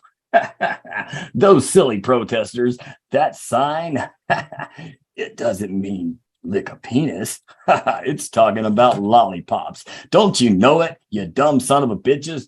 Protesters held signs reading, "Stop grooming children." What a bunch of fucking losers. LGBTQ plus news outlet Them reports Mr. spelled with two S's, did not immediately respond for comment.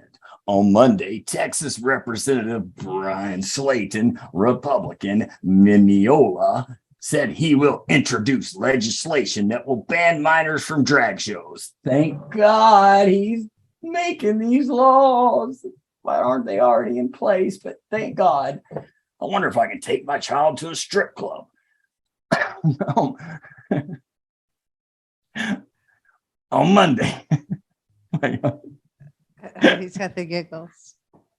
Slayton called parents who take their kids to events with drag queens perverted adults who are obsessed with sexualizing young children. Several non-Texan Republican leaders spoke out about the event, including Republican Representative Marjorie Taylor Greene, ladies and gentlemen. And She's a fucking crazy bitch. Miss Lauren Boebert, she had the nerve to say, "Oh my God, why are they dancing in front of those people? Oh my goodness, that shit is just not right. I don't know what's going on. Lord have mercy, it would never happen in the state of Georgia." Because I tell you why it wouldn't happen in the state of Georgia, because we're Christians here. We're Christians. Yeah, that's right. Meanwhile, the LGBTQ and equality advocates have condemned Slayton's comments as targeted harassment. In a statement to Advocate, Equality Texas CEO Ricardo Martinez said, in part, "Oh my goodness, in a state that has a history of being openly hostile to LGBTQ people, drag shows have been creating safe places for our community for nearly a century. As early as the 1930s, there was a thriving drag scene in San Antonio. Many have taken issue with certain lawmakers seemingly prioritizing drag queen shows over gun legislation. In the wake of the Robb Elementary School mass shooting, those fuckers, they don't care about those poor innocent children getting shot. All they care about is those poor innocent children getting dicks shook in front of their faces. The shooting, of course, we have to bring that up because we're talking about a drag queen show, but we'll just mention it anyways. The shooting, it left 19 children and 2 teachers dead, and reignited calls for lawmakers to do more about guns, particularly members of the Republican Party who have highlighted mental health and school security instead. Those idiots. The gun is picking itself up. It's become sentient. They obviously installed the Google AI in the gun. It decided that everybody sucks, and it went and killed a bunch of people. It's not a mental health crisis. It's a gun crisis. In a tweet on Monday, Texas Democrats tweeted, "Seems like there are a few more pressing things we should be doing to actually look out for the well-being of Texas children." Transgender activist and writer Charlotte Clymer, in a satiric tweet, wrote, "My kids is never going to a drag show. It's inappropriate for a fully clothed drag artist to dance in front of kids. Instead, I'm taking him to an NFL game where he can sit beside me as I drink and watch a cheerleader twerk in her cowgirl boots at midfield." That's real. I didn't even make that up. The intersection of drag queens and children has been a hot topic nationwide for years. In particular, Drag Queen Story Hour, where drag queens read books like Dr. Seuss' I Don't Want to Be a Fucking Chick. It's very strange that they read that book, but they do, which has actually been banned recently, which are typically library set reading times hosted by a drag queen. As recently as Monday, the mayor of Apex, North Carolina, ordered the cancellation of one such event at the city's Pride Festival after alleged complaints. Drag Queen Story Hour is a chapter-led organization that says it aims to capture the imagination and play of gender fluidity of childhood and gives children glamorous, positive, and unabashedly queer role models. Questions about drag have arisen in conversation around transgender identities, as the two are often conflated. Oh, did I mention that there was 19 children killed in Uvalde, Texas, like 2 weeks ago? I did? Oh, okay. Despite having two different meanings, in the most basic sense, drag typically refers to an art form of men dressing as women for theater, a tradition that dates back to Shakespearean days, BBC reports. Trans people have been integral to the development of drag, particularly American performers like activist, Gay Liberation Front co-founder Marsha P. Johnson, who were at the forefront of the LGBTQ civil rights in the 1970s, New York City. Often, drag queens use their drag for more serious activism and even lighthearted comedy. It's important to note that the art form of drag is not inherently sexual. It's not. It doesn't have to be. I agree with that, but they've been making it that way. Exactly. Drag does not have to be inherently sexual in nature. It could just be, they could just be themselves and be normal and going about their own fucking business, but they need to dance in front of fucking children. I don't understand it. Makes no sense to me, but hey, you know what? This person makes a lot of sense. They're changing my mind. The more I read it, I'm just like, huh? You see this, RuPaul? Got me. Fetishism is the practice of a person dressing as the opposite sex for arousal. Really? No shit. So you think maybe, and I'm just going on a limb here. Is it possible? They like to dress like a chick, and then they get aroused when they dance for kids. Is that possible? It certainly is.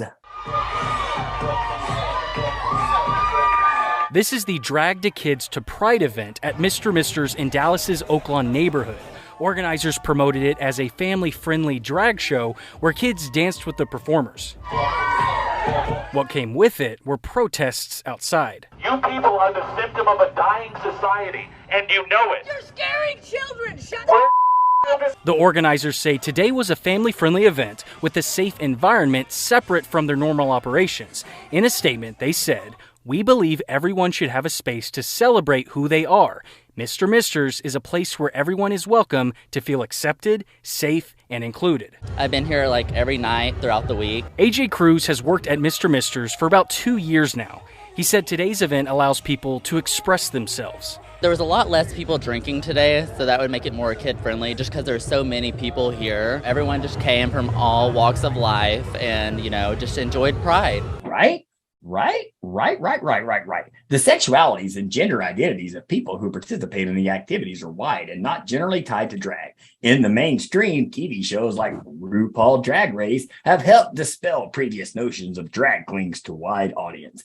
Many of these different terms and concepts have been used interchangeably amid recent legislation across the U.S. In March, Florida passed its House Bill 1557, referred to as the Don't Say Gay Bill, which is not what it's really named. But those gay-hating motherfuckers named it that. which not only prevents teachers from discussing LGBTQ plus issues in classroom, but allows parents, guardians to sue teachers and schools for who discuss these topics. That governor of Florida is just an asshole. He won't let us talk about being gay to the kids under 8 years old. What the fuck? I was going to tell him about how I was butt fucking my boyfriend last night. And I was going to be like, look, little 8-year-old shithead, I was fucking my boyfriend right in the ass. That's why I'm angry this morning. Because I punctured his lung. And he's in the hospital. Wow. So shut the fuck up, child. Yeah, it doesn't say that. And it's not called the Don't Say Gay bill. It's actually, it don't want anybody talking about any type of sex. Not just gay sex, not straight sex, not whatever sex, not monkey sex, dog sex, cow sex, whatever. It wants you to wait till after they're 8 to talk about sex, period. It doesn't say just gay people. They've taken that shit, of course, and ran with it, just like they always do. I'm shocked they didn't end that with, in light of the mass shooting that happened 2 weeks ago. I mean, really? So it's his fault, huh? House Bill 1557. Let's just call it that.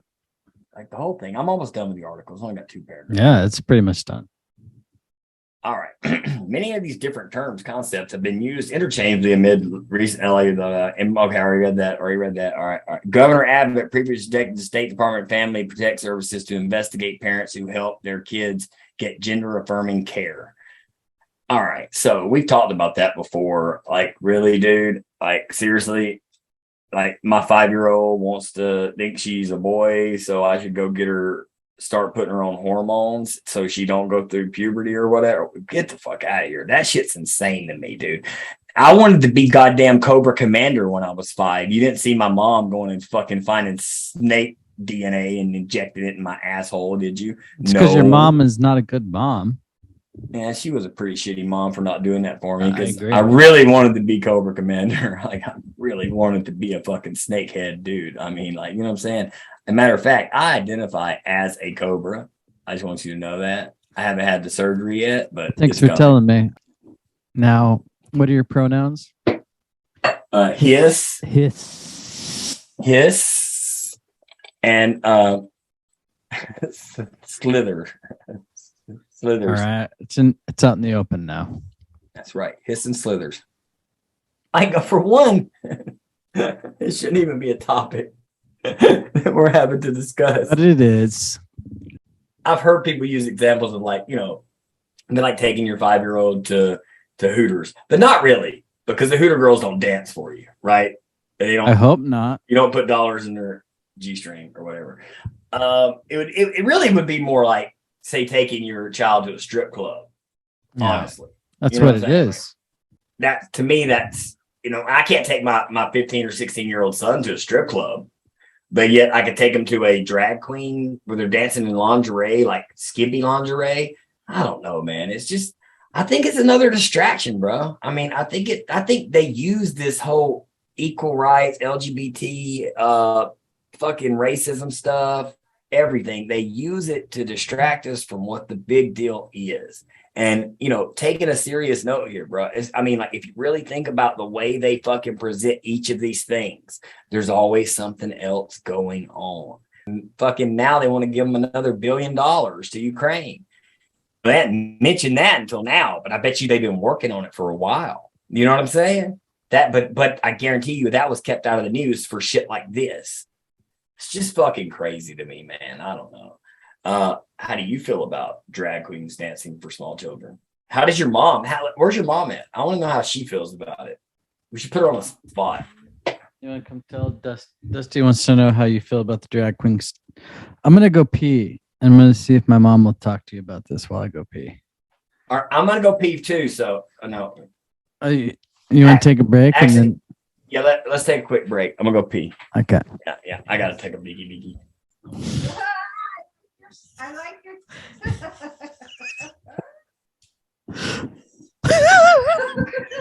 I'm reporting to you live from the war-torn city of America, beloved dear. Oh, I can't say the fucking name, but man, these Russians, these son of a bitches, I've been taking them out one by one. Me and Zelensky, me and Vladimir, we're fucking kicking ass. We're taking names. And if you come over here and help us out, send us $1 billion. Because I think he wanted $1 billion. Oh, so we can kill these fucking Russians. $1 billion, you fucking assholes. How's it going? What's up, dude? How's it going? It's going. You just saw a scene.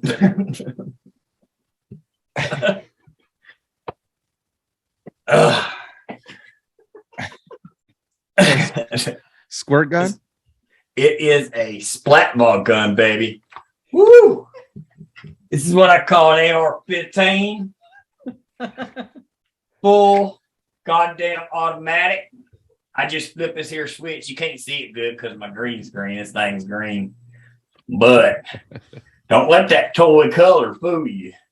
This one right here shoots some splat balls at you that'll shoot you balls, right? We freeze our splat balls around here. Yeah. Yeah. Splat ball guns rule, man. Oh, I think that scene will go good. We're gonna put that on YouTube. See if they let us. I think I missed most of it, but No, you got the majority of it. I didn't have I couldn't hear him. So. Hey, can you see a resemblance? Yes, actually, I can. Y'all do favor. I'm shadowed. We all do favor. You have one of those beards I bet grows in like a day, don't you? Oh shit! I've been shaving since I was what? 9. No, not 9.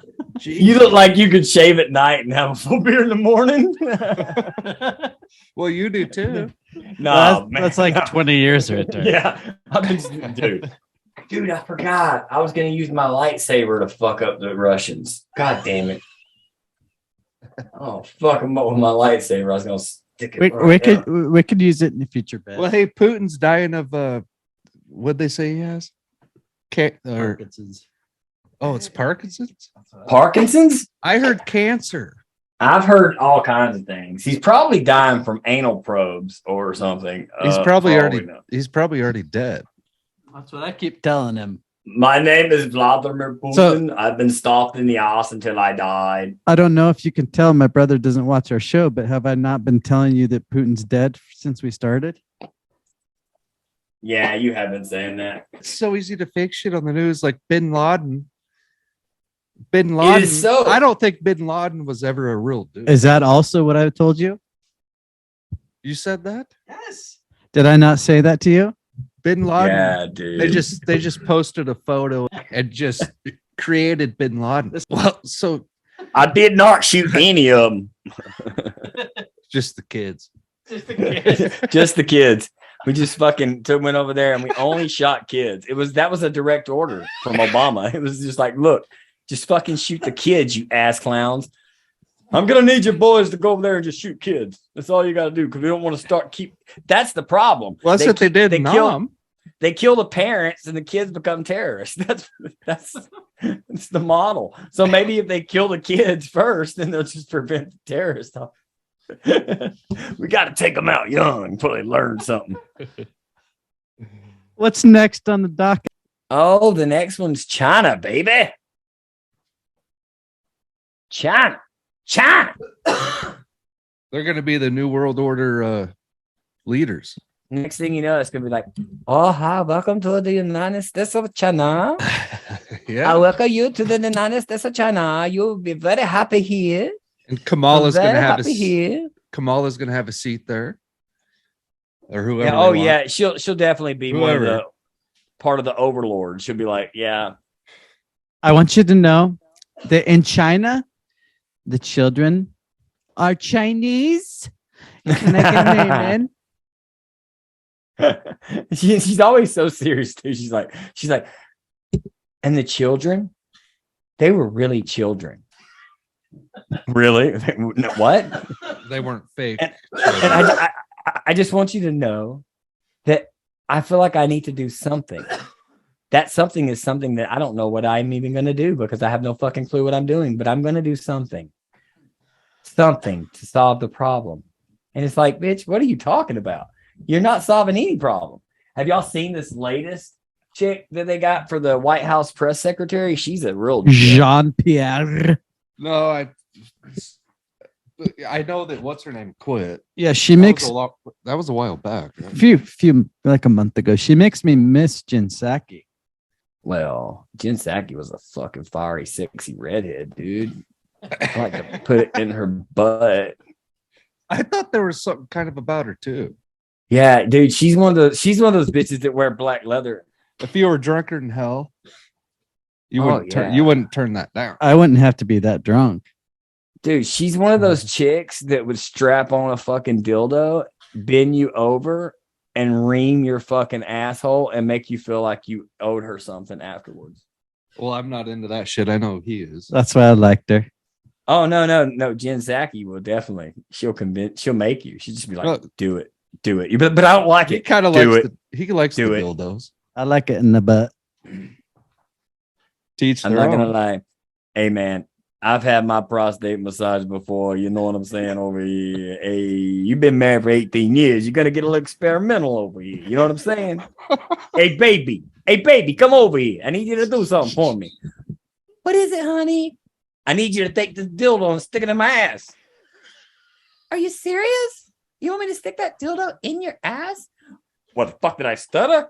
Of course I want you to stick the dildo in my ass. I'm gonna bend over. I want you to take this dildo. I want you to just lube my asshole up. All right? You gotta take the lube and you gotta lube it up excellently so that I don't feel a lot of pain when you're doing it, all right? And then you're gonna take this dildo and you're gonna shove it right in my ass. And I want you to get the prostate, all right? Because you gotta go downward. You can't go upward. You can't go upward because you go upward, you'll push my shit into my intestines and I'll be constipated for a week, all right? Okay, if you say so, I think it'd be totally awesome. That's exactly how it went. Was it nice? I think I missed the last my. How about now? Yes, sir. All right, I might have. I was laughing so hard. Bryce muted it. Yeah, that's exactly how it went down, too. I mean, let me tell you, baby dot. Take that dildo, stick it where the sun don't shine, if you know what I mean. Hey. So what's next on the docket? China. Oh, and I'm going to share my screen with you. Oh, because you like it when I share it. Oh, yeah, baby. We're going to have us a digital threesome. Jesus Christ. It's going to get fucking hot and steamy in here because we're going to get all Chinese all over your fucking face. Is this going to get kicked off YouTube too? I'm gonna egg foo young the shit out of YouTube. All your shit's already fucking. I mean, they've fucking took one down. Should I name this video "Fuck YouTube" right in the ass? Probably, yeah. It'll probably be our last video on YouTube. I'm afraid. What was that? But this is gonna be our. I'm not trying to burst my own bubble, but this is gonna be the funniest fucking episode we've ever done. I have a feeling. Well, matter of fact, we should just make the jump after this. This episode's gonna fucking get us kicked off, dude. But it's funny. I don't give a fuck. If people can't take humor for humor, then they can go eat a big, hairy, fucking Vladimir Putin dick. What about that little clit you were talking about earlier? Yeah, they can eat that clit. I'm gonna tell y'all a little story, man. All right, man. About these Chinese people, man. All right. Chinese president Xi Jinping on Wednesday, man, offered the most unambiguous declaration of support to his Russian counterpart, Vladimir Putin, since the invasion of Ukraine, vowing to support Moscow's sovereignty and security. Now, I say to you, what the fuck does that mean? The remarks were in a significant rhetoric departure from Xi's earlier call on Putin to respect the sovereignty and territorial integrity of all countries. A more universal remark that could be loosely interpreted to include Ukraine, which he made a day after the war began. Now, more than 100 days into the war, Xi focused squarely on his support for Russia in his latest call with Putin. Oh, Mr. Putin, I'd like to talk to you. Do you have problem? You no got problem with me? No, I do not have problem with you. I work very good with Chinese. Oh, what you mean you don't got no fucking problem with me? Okay, so we're good? You okay if I take Taiwan? Of course I'm good if you take Taiwan. I'm taking Ukraine. You support me to take Ukraine? I support you take Taiwan. Oh, okay. I take a Taiwan. Yeah, see, we're still at Chinese restaurants all over Taiwan. I'm afraid there's probably already Chinese restaurants in Taiwan. But you do as you will. You go ahead. You take over Taiwan. But you're going to have to worry about the Americans. Oh, no, you don't worry. We got the stupid Americans. We had to figure it out from the get-go. The stupid Americans. We take them. We chop them in pieces. We've already divided them into pieces. The stupid Americans. Stupid. They're woke. Good. Very good. You've done very good job. Now, we must take over the world together. Putin and Xi Jinping. Forever. Forever. Russia. China. Alliance. Oh, very good, very good, very good. Yeah. Now more. It's hard to know what's really going on. What is really going on, though? What is really going on? I mean, you don't think I believe our government's involved with this same shit too? Oh, bro, our government's been doing this kind of shit. Yeah, we're all. This is New World Order shit. To me, dude, I'm telling you right now, this is all part of some type of global fucking New World Order. One world government. Yeah, all that shit. Yeah. Yeah. No, dude, it goes all the way back to George W. Bush in his speech talking about the New World Order. It really goes back to Eisenhower and his quote, his final one, his not one of them, his final speech, his farewell speech. He warned us of the military industrial complex. And since that warning, my God, we've been in so many wars. And it's wars that aren't warranted either. But you've probably looked into all this shit, right? Like he's fought in a couple of them. I've like just to name one, like Esoteric Agenda. Have you guys talked about that? No, we've never talked about it, but I've definitely heard people talk about the esoteric stuff before. No, but have you watched the documentary Esoteric Agenda? No, I have not watched it. The documentary. No, you should look up a documentary. Yeah, it came out in like the fucking prime of your military overseas career. Yeah, it's called Esoteric Agenda. Okay, I'll have to check it out. Yeah, and it's there's a lot of documentaries that talk about the same stuff, but it's kind of like they have their own take on why it's going on, but it's the outcome's the same, right? They're trying to build the world empire. They're literally trying to build what fucking Darth Vader was in charge of. Right. It's exactly that. Ted Nugent sings about that shit. He's a Ted Nugent fan. Stormtroopers. I don't even know if that's what the song's called. But Dusty, do you like Ted Nugent? Who doesn't? Well, Ted Nugent loves guns and being free.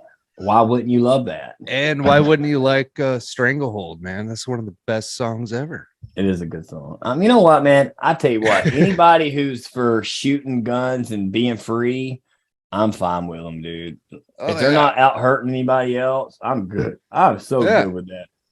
Yeah, I mean, if you like having a dildo shoved in your ass, hey, that's fine. That's fine, totally. Yeah. Hey, if you even want to be trans, whatever, just don't push your shit. But don't be a gay monkey either. Gay monkeys are racist. Yeah, and they get you kicked off the YouTubes. The tubes, they've got us kicked off the tubes because we talked about gay monkeys coming back from outer space to come back through time. I'm sorry, I messed it up. They're coming back through time and they were going to kill the gay people like the Terminator in the Terminator movie. We thought that was pretty funny, so we told it on the news. They took us off of YouTube. That's just fucked up. Fucked up it is. Man, fuck them and their YouTube. So I have a really good friend and he lives here. And I've been trying to explain to him New World Order. He's right wing, like he thinks Trump was the best thing that ever happened. Trump's part of the New World Order, dude. Oh, fuck yeah, he is. I was trying to explain to him New World Order. And he was like, but why?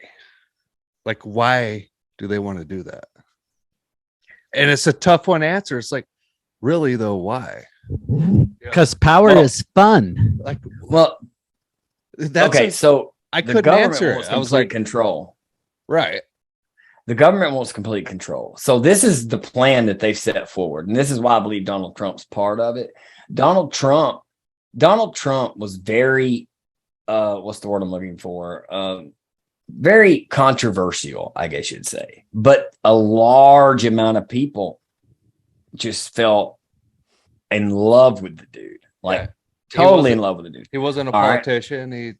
They wanted something new. And those people declared themselves to be patriots, right? Now they've taken and they've used it, what happened on January 6th. They've linked it to Q. They've linked it to Trump. They've linked it to, the Proud Boys or whatever. And what they're doing is, and their whole goal is, and in order to have the new world work out, you have to get rid of the patriots. You have to take out the ones that will fight back. If you can declare all those people, the patriots, as terrorists, you then have the law, the power, because we all know what they do to terrorists. They go after them without warrants. They lock them up without bail. Ever since 9/11. Ever since 9/11. They even got a show on Netflix where they're like bragging about it called Terrorist Close Calls. And I watched one of the episodes the other day, and I kid you not, the guy talked about how they found some guy online, talked to him through emails, basically radicalizing him and then stopping him before he carried out an attack. And I'm like, bitch, you started the attack. That's entrapment. Yes. Did you know that in Canada, this is a fun fact, and I just learned this the other day. Me and my wife was watching one of those true crime fucking documentaries about this girl that got shot in Canada. And in Canada, they can set up what they call it's something like a sting. But what they do is, like, this guy, they had ran out of suspects. They had this guy, it was a neighbor. This was years later. I'm talking like 40 years later. They get this guy, they befriend him. He starts fishing with this guy. They hang out. Next thing you know, they got him, this other guy who's got him dealing drugs. Then next thing you know, the other guy calls him and says, man, I got a body. I need y'all to come get rid of it. So him and the other guy, his friend, they get rid of the body. Come back. He's like, I need something on you. I need something on you. I need something that you've done. Since you know that I killed that dude, I need something that you've done. And he says, well, man, I had something, that murder back so-and-so, whatever. I had something to do with that. And they were like, boom, cops come in and arrested him and everything. And the whole thing was it was a fake body. It was fake drugs. It was fake everything. It was an entire setup to catch this guy to admit saying he killed this girl. It was fucking bizarre. And it turns out he didn't mean that he meant that he witnessed it, that he saw, like, he went in and like saw the body and stuff, and he didn't actually kill her. It was crazy, dude. It was fucking crazy. But they can do that legally in Canada. They can entrap you. We do that kind of shit here. Look what they did with OJ. Like, after, like after he was innocent, they said he was innocent from all the, those. Oh, you're talking about where they set him up for selling the memorabilia? Oh, yeah. They were like, we're going to get this motherfucker. Yeah. And they did. And they're going to get him. You look into that shit. Right. That was all freaking a big setup, and it's not that different. They didn't even really deny that either. No, but I mean, everybody knows OJ did that shit. Everybody but OJ. OJ, dude. Maybe he really didn't. I doubt it. Honestly, I don't think it's like he did it. I think he had somebody do it. Hey, like, I think he was gonna have somebody whack his ex, and the other dude just happened to be there. Do you want to get really friendly with my brother? Tell him about what you think about Michael Jackson. He doesn't know. What? What about Michael Jackson? What do you think about his accusations? I think they're false. I don't think he butt fucked little kids or licked assholes. I don't either. You do, though. I'm up in the air about it. He's Colby's going off of an HBO documentary. No, I think that documentary is bullshit. Yeah, that documentary been like debunked. I thought you said that that's what changed your mind. It was when I watched. All right, I didn't even watch. I haven't seen it, but I watched the preview and it just changed my whole outlook on it. No, I don't think he did it either. You never have. You never have. I never have. It's not because He might be a bigger Michael Jackson fan than you are. Well, I thought he was a big kid. Michael Jackson was like a big kid. I don't think he would have hurt other kids like that. I don't. I just don't. He wanted to sleep with him like as a slumber party type shit. You know? Because he was like, come here, Macaulay. He was a grown up at like 5. Hey, Macaulay Culkin. Grown up at like 5. Macaulay, come on over here and just. There's a lot of room in this bed. And Macaulay said he's never done anything to him. I know. Yeah. So I mean, yeah. And all those other people were after money, it seemed like. You know what I'm saying? Like, dude, come on, bro. Tell me the truth. If some dude licked your little boy's asshole and sucked his dick, would you be like, all right, just give me $500K, we'll be cool? Really? Right. Yeah. I mean, come on, man. Motherfuckers shoot dudes in the middle of a courtroom over that type of shit. You know what I'm saying? Yeah. Man, give me $100,000. That kid'll be all right. I'll buy him a fucking Atari. Yeah. Like real parents, they wouldn't just settle for money. It's like you fucked my kid up. You know? Exactly. You'd go after that motherfucker like criminally. Or just go and like, well, I would say take actions into your own hands, which would be hard with Michael Jackson. Be really hard to get to Michael Jackson, but no, I don't. You can pretend to be a kid. I've never bought the shit either. Like, I identify as 11-year-old Michael. You hang out with my brother, Tommy. I'm gonna come over too. Hi, you're kind of big for a 11-year-old. Yeah, I know. That's what everybody says. What's next, motherfucker? That was it for me. On the docket. That was it, China. China's gonna kill us. You done? We're going to all be speaking Chinese by the time we're by 2030. Did we really reach the end of it? Yep. All right. In the screen share, and I'll go into my topics then. Dusty, have you heard of SADS? Yeah, sudden adult death syndrome. I have. You want to talk about that? What is it? SADS. But it stands for what? It's so sad. Well, it stands for two things. Sudden adult death syndrome. Also, it has another name. It's called I got the vaccine and died. I'm gonna actually read a Snopes article to debunk you, motherfucker. Hey, Justin Bieber's face is paralyzed. That's pretty funny. It's your tween fuck buddy. Poor Justin. Poor Justin. I'd still fuck. You know what happened? You know what happened, right? His butt. Oh, someone slapped him in his the face with a dick, paralyzed it. His wife's hot. His wife is also in this episode because she had a stroke. Maybe they were fucking so hard they had a stroke. She had a stroke? Yeah. You know who his wife is? Hailey Bieber. You know who her dad is? I have no idea. Stephen Baldwin. Oh, he married Stephen Baldwin's daughter. I did not know that. Dusty, did you? I did not know that. I didn't know that. Hailey Bieber is Stephen Baldwin's daughter. Stephen Baldwin's daughter. Whatever happened with the Alec Baldwin shit, by the way? He's still facing trial for that, but they ain't gonna do nothing. Dusty, did you see my tweet where they're ripping off a mask of Matthew McConaughey and it's really Alec Baldwin? You motherfucker. Oh yeah, I did see that. Yes, I did. It was hilarious. I was gonna say I thought you retweeted it. Yeah, I retweeted it and like this is why I love the fucking internet, or I love the people who create this shit or something like that. Yeah, dude, whoever made that meme, I couldn't find them because I wanted to give them credit for it. It was fucking brilliant. Let's see who's under this mask. It's Alec Baldwin.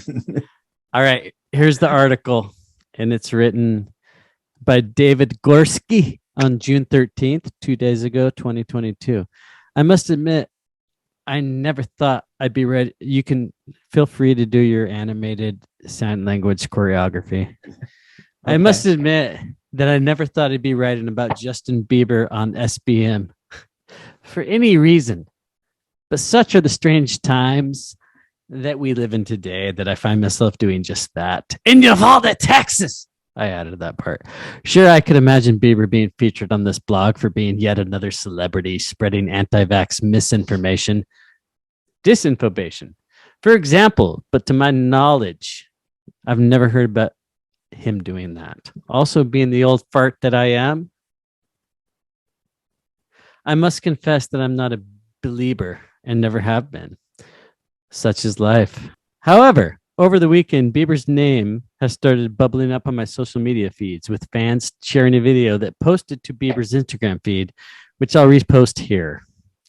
You and I have already seen that. It's a picture of his face Bieber, being paralyzed. No, he got vax injured.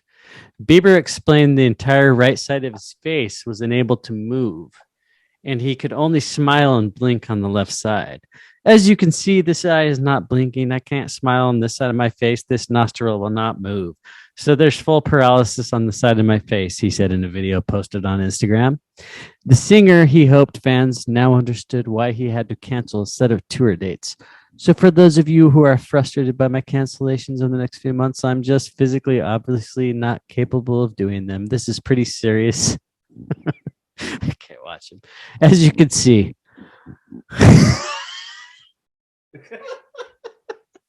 Obviously, my body's telling me I got to slow down.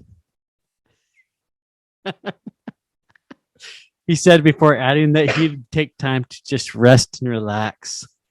Heading back on the road. Along with getting plenty of rest, Bieber said he was also doing facial expression exercises to get my face back to where it's supposed to be.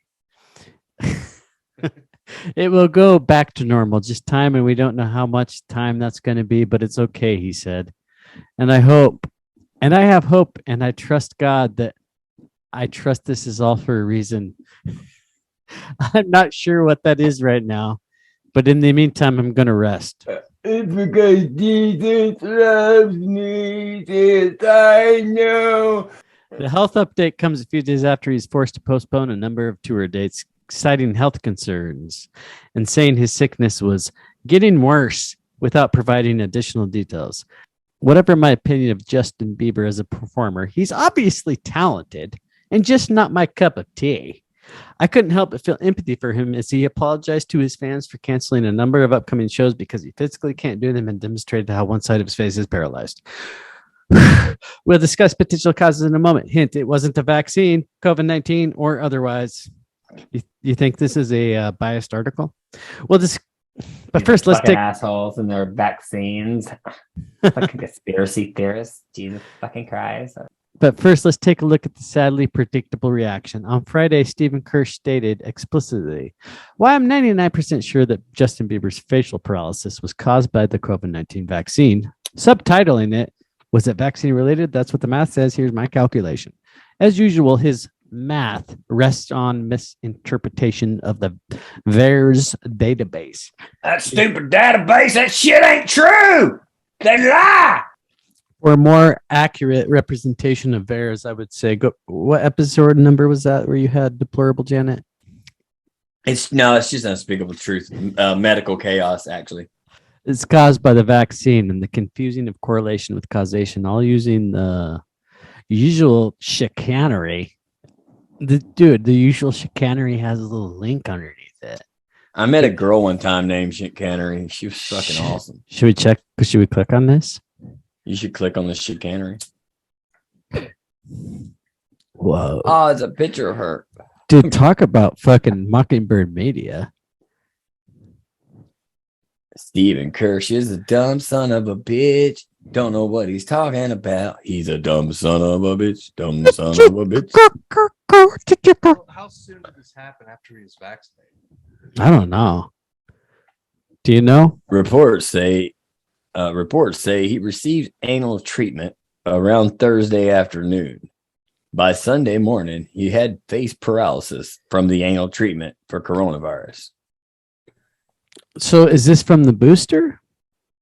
Yes, they now do the booster anally. In which he makes up a figure to inflate an estimate that doesn't sound like.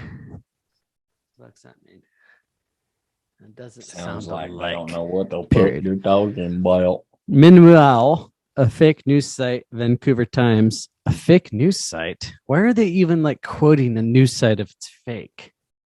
Posted an article claiming that Bieber blames the COVID-19 vaccine for his Ramsay Hunt syndrome and saying that, quote, vaccine ruined my life, end quote. The article consists mainly of tweets and a reference to a Daily Mail article that, while sensationalistic, does not, as the fake news site claims, report that Bieb blamed the vaccine for his condition. So I read this out on my mom's back porch. It starts going into him having this face shit, but his wife had a blood clot and a mini stroke. Did you hear about that, Dusty? I did hear about that. Terrifying, very terrifying, and awful coincidental, I would say. But it probably has nothing to do with the vaccine. Are you fucking crazy? Are you fucking crazy? The vaccine is fucking safe, Kobe. The vaccine is fucking safe. That's why you got it. Justin Trudeau has had the vaccine 4 times. 4 times. And he's had COVID 4 times. Thank God he had the vaccine, or he had COVID 12 times. Fauci has it now. Fauci has it. He wore 18 masks 23 and had the vaccine 27 times. Yeah. That matter of fact, Fauci probably walked around with an IV of the vaccine running into his arm permanently. This is gonna work great. Actually, he's got like this whole what is he? Whatever the fuck he is, accent. Boston. Well, it's I don't think Fauci has it. I don't think Trump got it. COVID. I think you don't think I'm about to say you don't think he got the vaccine. I don't think that they remember when Trump got COVID? I don't think that really fucking happened. I don't think Fauci. Yeah, do you think Trump had really had COVID? I don't know.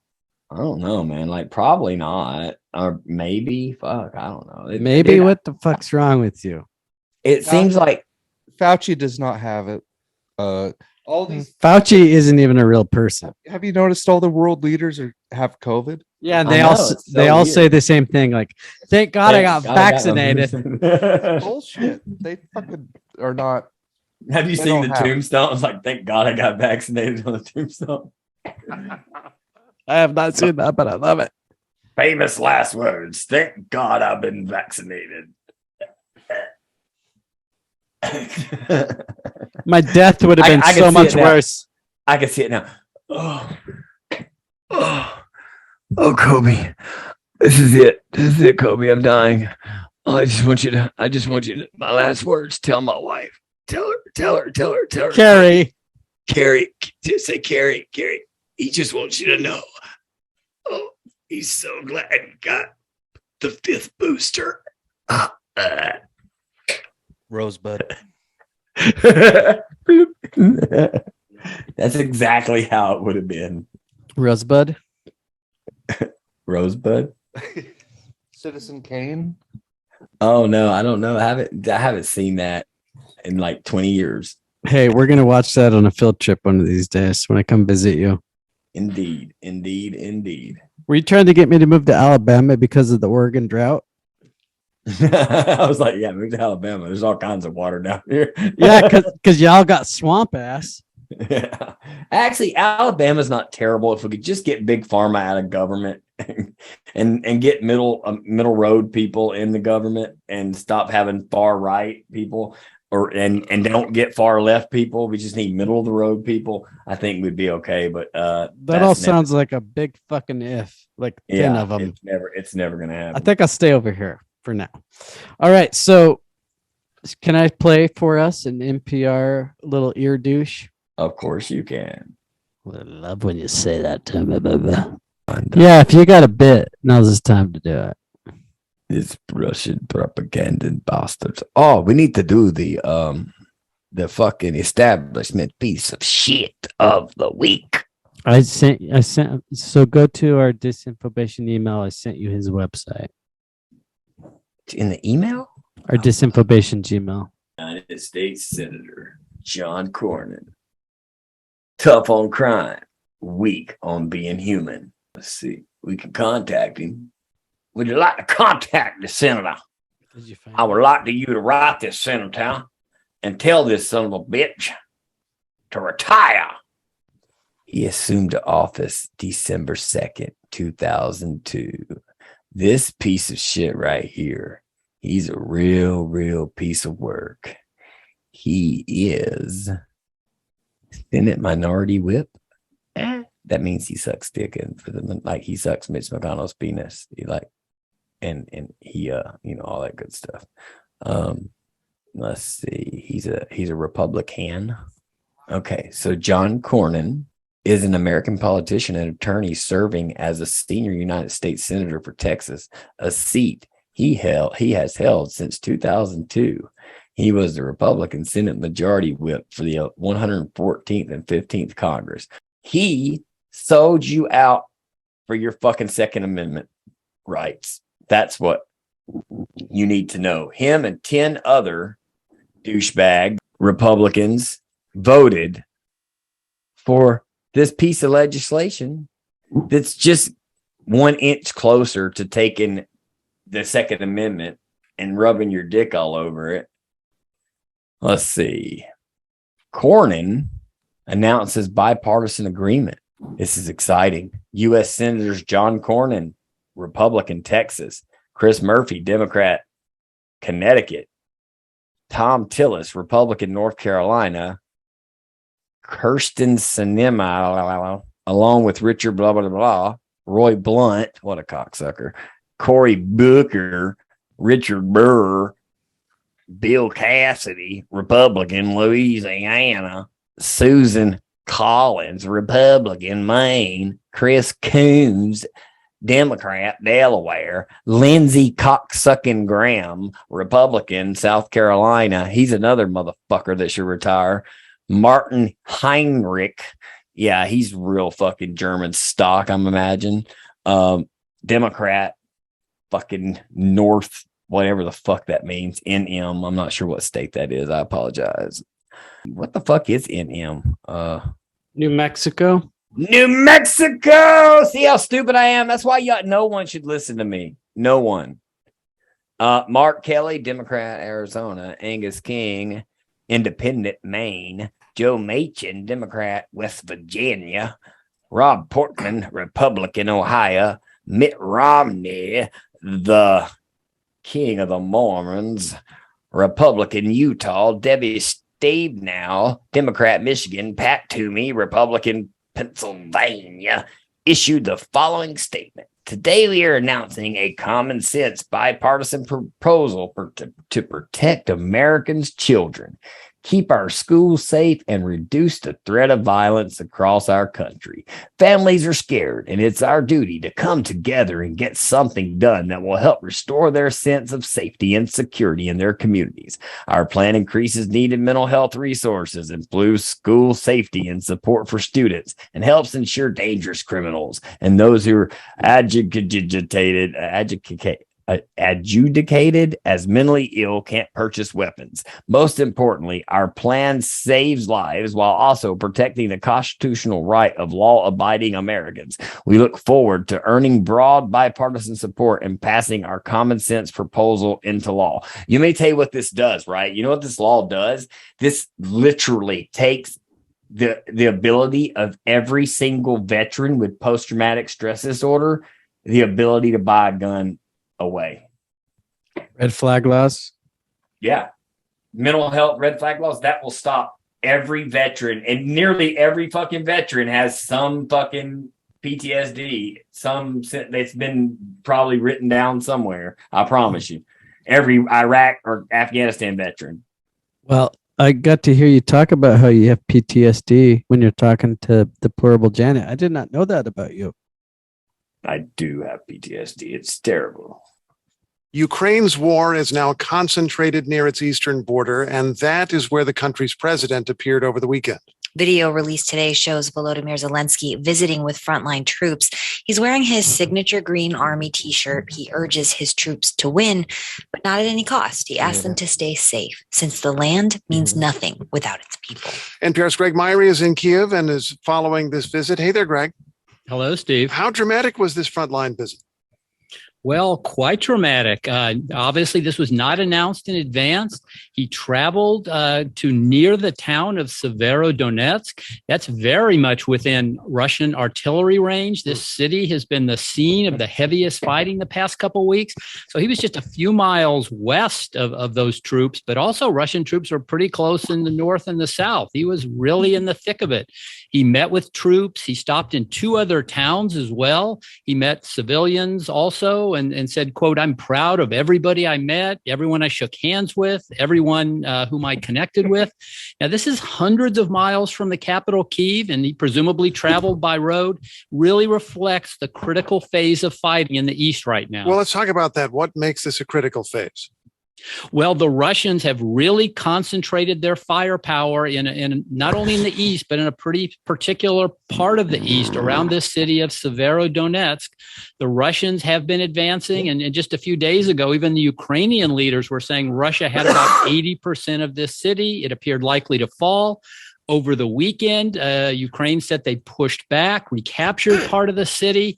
And even just before we spoke this morning here, the political leader came out and said Ukraine is suffering some setbacks. So this is a very tough fight for this city, the absolute focal point of the war right now. So Zelensky was near there. It is, of course, pretty significant that the president goes so near the front lines. But we should mention, Greg, that because of Russian missiles, Zelensky is always within Russian range. And wasn't there some evidence of that in Kyiv? Yeah, absolutely, Steve. Kyiv hadn't come under attack for more than a month, and that lull ended at dawn on Sunday morning when 4 Russian cruise missiles slammed into 4 separate buildings at a large railway compound that repairs broken train cars. Now, the Russians said they destroyed tanks and armored vehicles. The Ukrainians said this wasn't true, and they invited journalists to come see for themselves, including me. We found caved-in roofs, collapsed brick walls. Everywhere you walk, there was glass crunching underfoot.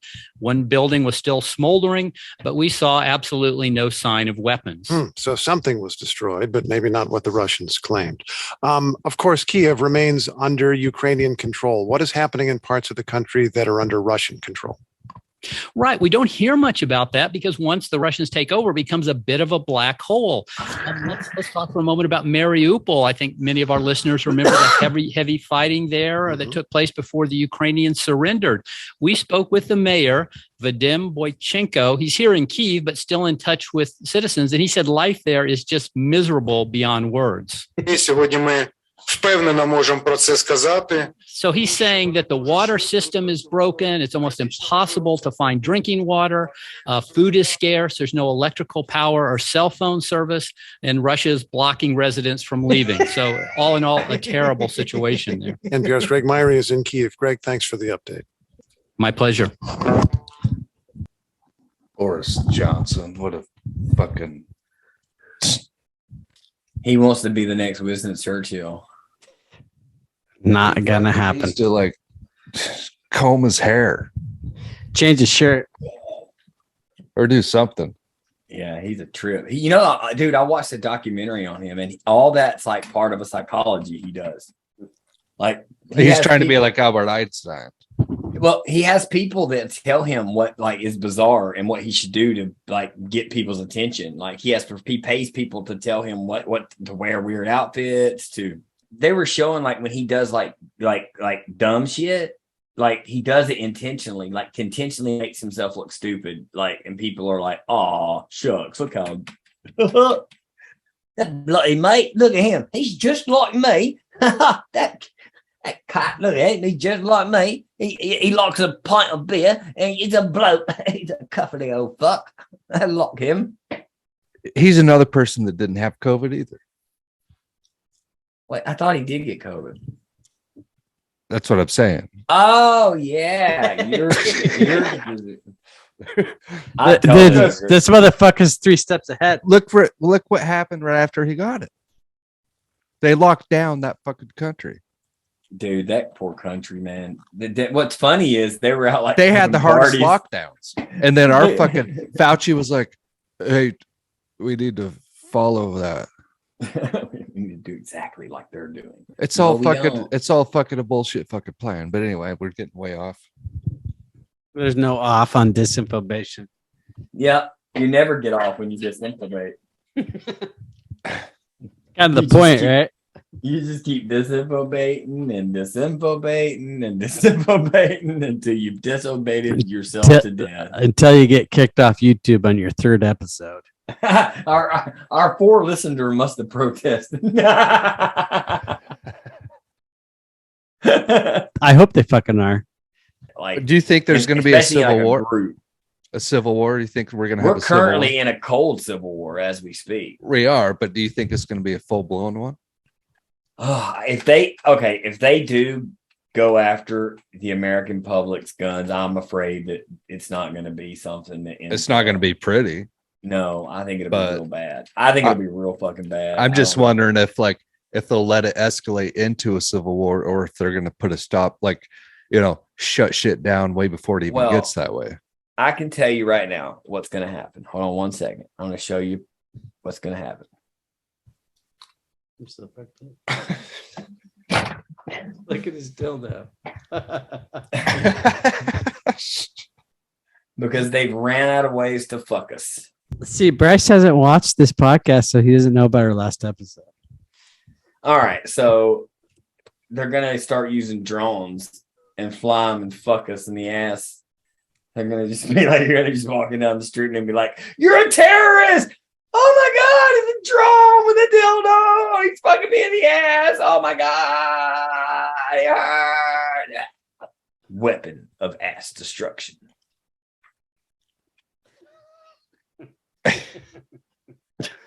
But a lot of people are going to like that. Oh, probably a lot of the leftists will be like bending over, like, "Please bring it." They're trying to tell fucking everybody that, hey, you think you're a man? No, you might not. I'm going to bring it. You might not be a man. Telling kids and shit. Yeah, you think you might be a boy, but hey, you might be a girl. You don't know yet. Telling them that in school and shit. Oh, that's got to be confusing as fuck. I couldn't imagine when I was little. I was already confused as fuck when I was a kid. Dude, I remember, this is a very vivid memory I have when I was like 12. I remember like over the summer of between 12 and 13, I was going through puberty. And my fucking nipples were like doing some kind of shit where they were real sore all the fucking time. And were you lactating? Dude, no, bruh. I was like, it was weird. It was like, I can't explain it, but they were real painful, and it was something to do with puberty, I guess. And I thought I was growing tits. I really did. I was like, dude, I'm going to have breasts. This is going to be crazy. I'm going to have tits. This is fucking, what the fuck is going on? Oh my God, I'm going to have tits. And then my mom like finally explained it to me one day. "No, you're fine. It's just your chest, like blah, blah, blah." And I'm like, "Oh, okay." But yeah, I thought I was getting tits. What if my mom would have been like, yeah, you are. Let's go ahead and fix that for you. Let's get you some tits. Let's get that dick cut off too. And we'll give you some hormones to take. We'll go ahead and fix you right up. If that happened today, that probably would. Yeah. Man, that would really mess me up, because it was nothing. And my brain was just all, as I was a 13-year-old kid, 12-year-old kid, whatever. I mean, I just don't think you should be able to do things like that until you're at least 18, man. Like my son, like, "I want a tattoo." I'm like, when you're 18, bro, you can get a tattoo, man. Okay, but they're doing that shit to kids in fucking like grade school. Telling them. Oh, no, dude. That is so fucked up. Dude, I had explained to my daughter the other day why this guy was dressed as a girl. Like, why is that guy dressed like a girl? And What I'm is like, she, like, well, 4, yeah. And I was just like, well, some people like to dress like, some guys like to dress like girls. That's all I could really say. I was like, some guys believe they're girls. I mean, what else can you tell a 4-year-old? Fuck, I don't know. You can tell him the world is fucked up. Oh, I will. My boys though. I've already kept them awake. They're wide awake. They're like da, da, da, da. They believe. I'm like, dude, don't believe any of the bullshit, guys. Don't believe any of the bullshit. Don't believe any of the fucking bullshit. Yeah, when's Tyler gonna be the third co-host of Disinfobation? Oh, dude, soon. And he'll get off that fucking Xbox. We could just bullshit if we're done. What did you think about the hearings? Your brother, what did you think about the hearings? Have you heard anything about them? Like, have you seen the way Trump's faithful have turned their fucking backs on his ass? Like, oh my God. I don't follow that kind of shit. Dude, I do it's all just fucking, so I can talk about it. It's all fucking just like, I don't even care, you know. It's theater, bro. It's straight theater. Right. It is. So it's the like, other day. Like a lot of people got into Johnny Depp fucking Amber Heard shit. Oh, dude. Oh my God. Yeah, we kind of talked about the fecal deposits. And Johnny Depp has been my favorite actor, like before he blew up with Pirates of the Caribbean. Right. I liked him way before that. You Yeah, know, I did too. before he was. I mean, everybody knew who Johnny Depp was. He was a household man. I don't feel sorry for him. He's a 50-something-year-old dude who found a fucking hot-ass little 20-something-year-old and who was wild as shit. Next thing you know, he's doing coke across her ass. What chick? What chick is it doesn't want Johnny Depp? You know what I mean? Right. And the thing about it is he knew she was crazy and he stayed with her. So she had to have some fire pussy because he can get whatever girl he wants. And I remember she had to have dynamite vagina. I remember years ago, before this was like the first thing that happened, was she posted photos and she had like a black eye, and fucking Johnny Depp, you know, he got accused of hitting her. He was like, "No, I didn't hit her. I threw my fucking cell phone at her." He was like, it hit her in the face, which she totally deserved. And fucking bitch took my coke. She started the last line of coke. But he was like, she pissed me off. I threw my fucking phone at her, hit her right in the fucking eye. We were snorting lines off of my phone. She snorted the last line, and I threw my phone at her. I was like, "You bitch, that's the last line of coke." Well, he probably licked it first and then threw it. You can find him his DNA. Get the rest of that little coke remnant. Probably lit dry.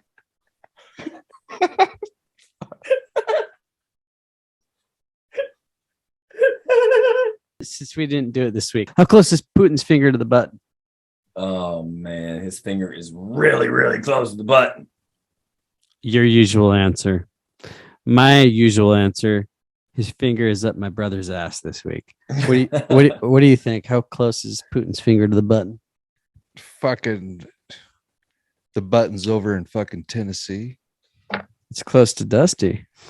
Closer to Dusty than Putin. Dude, I don't you know what I think they're doing? And I think I mentioned this yesterday. If you really think Biden's or Biden, well, same thing. Putin is I think both of them are doing it on purpose. I think they're working together or something, because Biden even made the comment. Have you ever seen Wag the Dog, the movie? Wag the Dog. It sounds familiar. Tell me about it. Dustin Hoffman and Robert De Niro. I'm sure I have. It sounds I think they're like reporters or journalists or something. Or Dustin Hoffman is a Hollywood actor. Robert De Niro works for the CIA, and he gets him to fake some war footage. Yeah, they fake a war. They fake a war. Oh, I haven't seen that. No. And then at the end of the movie, Dustin Hoffman wants to take the credit for shooting the footage, so Robert De Niro has him whacked. Oh, I gotta watch that. I need to watch it again. I don't remember any of that shit. But the fact is, they fake a war. You don't think that's happened? Like, oh yeah, I wouldn't be surprised at all. We don't know what's really going on. I mean, we talking about that the other day. Like, we don't know what they could be just telling us this shit. Man, we're not there. Citizen Kane, Rosebud. I made a reference to that earlier, but man, the media is fucking the scariest thing on this planet. What they could fucking do, what they could do what they control, and it's all coming to light, like just to where you can't deny it now. But it's always been that way. Citizen Kane fucking brought that to life. Orson Welles, the guy that fucking made that movie. You know who Orson Welles is, right? I know who Orson Welles is. Yeah. That ruined his fucking career. Also, he faked the end of the world on a radio show. Yeah, he kind of, he was like kind of proving how fucking powerful shit is. But yeah, the media, everybody but not in a good way. Like he was against this shit. And so he did Citizen Kane. And first of all, William Randolph Hearst is the guy that he was fucking, that movie was based on. Because that guy during that time was the biggest news fucking broadcaster in the US. Mm-hmm. And it came out that he was fucking making shit. Like he would like fake news. Oh, it don't surprise me at all. Yeah. And so that's what Citizen Kane was based on. You know, Orson Welles puts this movie out there and fucking it won a bunch of fucking shit, you know, Oscars and stuff, because it was big for cinema. It was a breakthrough for so many different levels, like cinematography, editing, you know, just so much shit. But the studios would not let Orson Welles do a goddamn thing unless he was like he had no control anymore. They were like, we're not just gonna let you fucking do whatever you want. Can't let that happen, right? Because if you let that happen, he stood up to the system back then, and look what happened. We're talking, that movie came out in 1941. Dude, they've tried. I'm shocked they ain't tried to kill Joe Rogan, bro. I think fuck. I think he's kind of, there's a reason they're letting him do what he does. I think. I don't know. I don't know what. It's very possible. It's very possible. You've thought that before. You've said that before. I agree. It's very possible. You know more about Joe Rogan than I do. Not necessarily. You know enough. But it's like the people that get like your guys' video that just got taken off, right? Mm-hmm. How come Joe Rogan? And don't tell me it's because he brings all this. Don't motherfuckers. tell me that's why. True, because Alex Jones brought that many people and they took him down, which surprised me. But it just made him bigger. Like when they try to take certain people down, and they do take certain people down, to me, it's like that quote that you don't cut a man's tongue out because to silence him, you cut a man's tongue out because you're afraid of what he might say. Yeah. That's exactly what the left have been practicing over the last however many years. They're terrified of what people might say, what people who look at something and go, dude, that shit don't make sense. And they're like, no, you're just a conspiracy theorist. And then when the shit comes true, they're like, they still try to hammer down on it that it's a conspiracy theorist, or try to make it sound like, oh, well, yeah, when Paul Revere, when he said the English were coming, it was partially false because not all the English were coming. It was only so many English were coming. I mean, what the fuck are you talking about? So yeah, they love to twist shit, and they love to fact check you. They love to fucking fact check. What's even more fun is when you tell someone that the right and left are the same, like there's no difference. Then it's like meltdown, and then it's like, what are you, a fucking conspiracy theorist? Oh yeah, like you're big time then. So Kobe listens have you to Dave Smith. Have you ever tried to explain to somebody the right and left are the same? Oh man, many a times. How does that work? How does that work out for you? He got a beer can thrown at his leg. Yeah, my best friend doesn't work out. 30 years. Oh no, we got in a straight up fight over it, bro. Like he was trying to say that like what I say is fucking what caused the mass shootings, and I'm like, yo, that was a Nazi. He's like, same thing. I'm like, whoa, you just called me a Nazi, and it didn't go well after that. he thought throwing a beer can at me would I don't know what do, but hit my leg and that my neck. The way I work in my brain, if it goes into combat mode and I'm standing on my porch and he's standing below me and he already threw a beer can at my leg, I'm thinking maybe he might sweep my legs. So I just fucking hit him. Pow! And just then grabbed him and fucking held him and pushed him back and was like, dude, I love you to death, but I'll beat the fuck out of you. You do not disrespect me like that. You do not call me a fucking Nazi, for Christ's fucking sake. Especially at your own house. Yeah, especially at my own fucking house. Yeah. And this is the dude, this same fucking dude, man, like back when they were pushing the vaccine real hard, fucking came over to my house, swim in my pool and shit. And while we were there, I tried not to bring that shit up, talk about it or anything, but somehow the vaccine got brought up and I was talking about, well, nobody in my household's getting it. And he was like, well, I've already had it twice. And I'm like, well, that's good for you.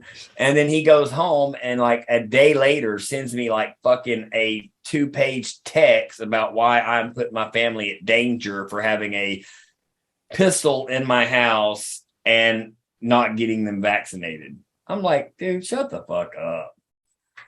I had a similar thing happen.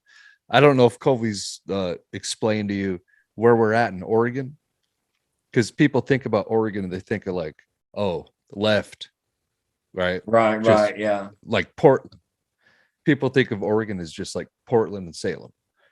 Okay, we're on like the Idaho border, so dude, it's all redneck here. Ranchers, right. Fucking the people talk like this and shit. All like, hey, how you doing over there today? Hey, you know, we're not like fat girls and cheese puffs. Like you have an accent, but this is like different. It's like I know what you're talking about. Yeah, it's just different. You know, it's yeah. You try one of them steaks again? Oh yeah. But anyway, okay. I have this fucking neighbor, and I used to really like this fucker, and he wasn't even living next to me at the time. He used to own the liquor store, and he sold that years ago, and he actually he sold his house, and then he had to buy the place right fucking next to me. He's liberal as fuck, and I didn't know, because like maybe you've ran into this. A lot of people, maybe you didn't know where they leaned until COVID, and then everybody started everybody got political, and then he saw where everybody stood. That happened to me. It's this fucker. Oh, Jesus Christ. This will just explain it all. He thinks Obama is one of the best presidents we've ever had. Okay. So I don't need to say any more there. Okay. So he fucking comes over to my house one day, and this is after vaccines, everybody's getting them and shit. He comes over. I hate it when he comes over. I'm just like, hey, you want a White Claw? Fuck. I'm not gonna be a dick, but apparently you didn't bring your own because you want a fucking handout, just like every other goddamn fucking. So he's drinking White Claw, and we're bullshitting, and he's always got to bring up fucking politics and shit. And vaccines get brought up. He's like, yeah, I just got my 8th booster. And I was like, look, Bert. And he was like, everybody needs to be getting vaccinated. He's like, I just don't get it. What's how is there even like a dilemma about it? And I was just like, well, I don't know. You fucking, I'm not vaccinated. And he fucking pointed his fucking finger at me. And he was like, and he kind of yelled. He was like, well, you should be. And this fucker's over at my house. Oh, dude. Drinking my alcohol. And my friend at least brought his own alcohol. I had to give him that. I wanted to fucking just punch this fucker. It felt good. You ended up punching his friend. Yeah, you did. I should have punched Bert, but Bert's like fucking 70, dude. Like I've known him for 30 years, man. I've known him forever. He's such a good friend, but he's not a good friend. I take that back. He's not a good friend. He really only calls me when he needs something. Did he vote for Biden? Fuck yeah, he voted for Biden. Oh, he's like the most anti-Trump dude you've ever met in your entire life, dude. He goes off about Trump being like this. And this guy lives like in Alabama? Yeah. There's there's people there all over Alabama. Yeah, they're in Alabama. Don't be mistaken, bro. I mean, I just figured, like you would think there'd be more there. I mean, there's not as many, but they're there. They're around. There are plenty. There's plenty of leftist crybabies in Alabama. Just like there's tons of fucking far right fucking crybabies and they're fucking Republican, whatever. Bunch of people who are obsessed with Trump. Or Tucker Carlson. I'm voting for Dave Smith if he runs for president. Am I lost here? Who's Dave Smith? He's a comedian. Yeah, and he is the fucking truth. He's 1/3 of the Legion of Skanks. Have you heard his latest episode, Kobe? Yeah, Against the Unspeakable. I What? saw it. It's like entitled Against the Unspeakable. I think so. Yeah, it's about where they talk about how they call them alt-right and shit and say they took over the Libertarian Party as an alt-right movement in But order they did to get take it Trump over. elected. They did. The But Mises it's not- Caucus. Yeah. And it literally said in the article that they took over the Libertarian Party so they could destroy it in order to get Trump reelected. That's what it said in the news article. Because it's not already been destroyed. It doesn't even kind of make sense. If anything, Dave Smith has been against Trump since before Trump was Trump. You know what I'm saying? Yeah, he's like us. Yeah, fuck that. That is fucking retarded. Like, for real. And I think goddamn, if he could get on the fucking debate stage with like fucking I'll donate money to him if he gets on the ticket. bruh, if he got on the ticket and he could get on that debate stage, he would tear Trump a new one. And whoever the Democratic fucking candidate is, if it's Biden, oh dear God. If it's that chick Harris, dear God, he will rip them all. That's what we need. We need someone who's not afraid to stand up there and fucking tell the goddamn truth. That's what we need. Get up there and say, hey, look, the economy is fucked. Just being honest with you, the economy's fucked. Everybody said it was going to happen when you locked everything down and printed $8 trillion.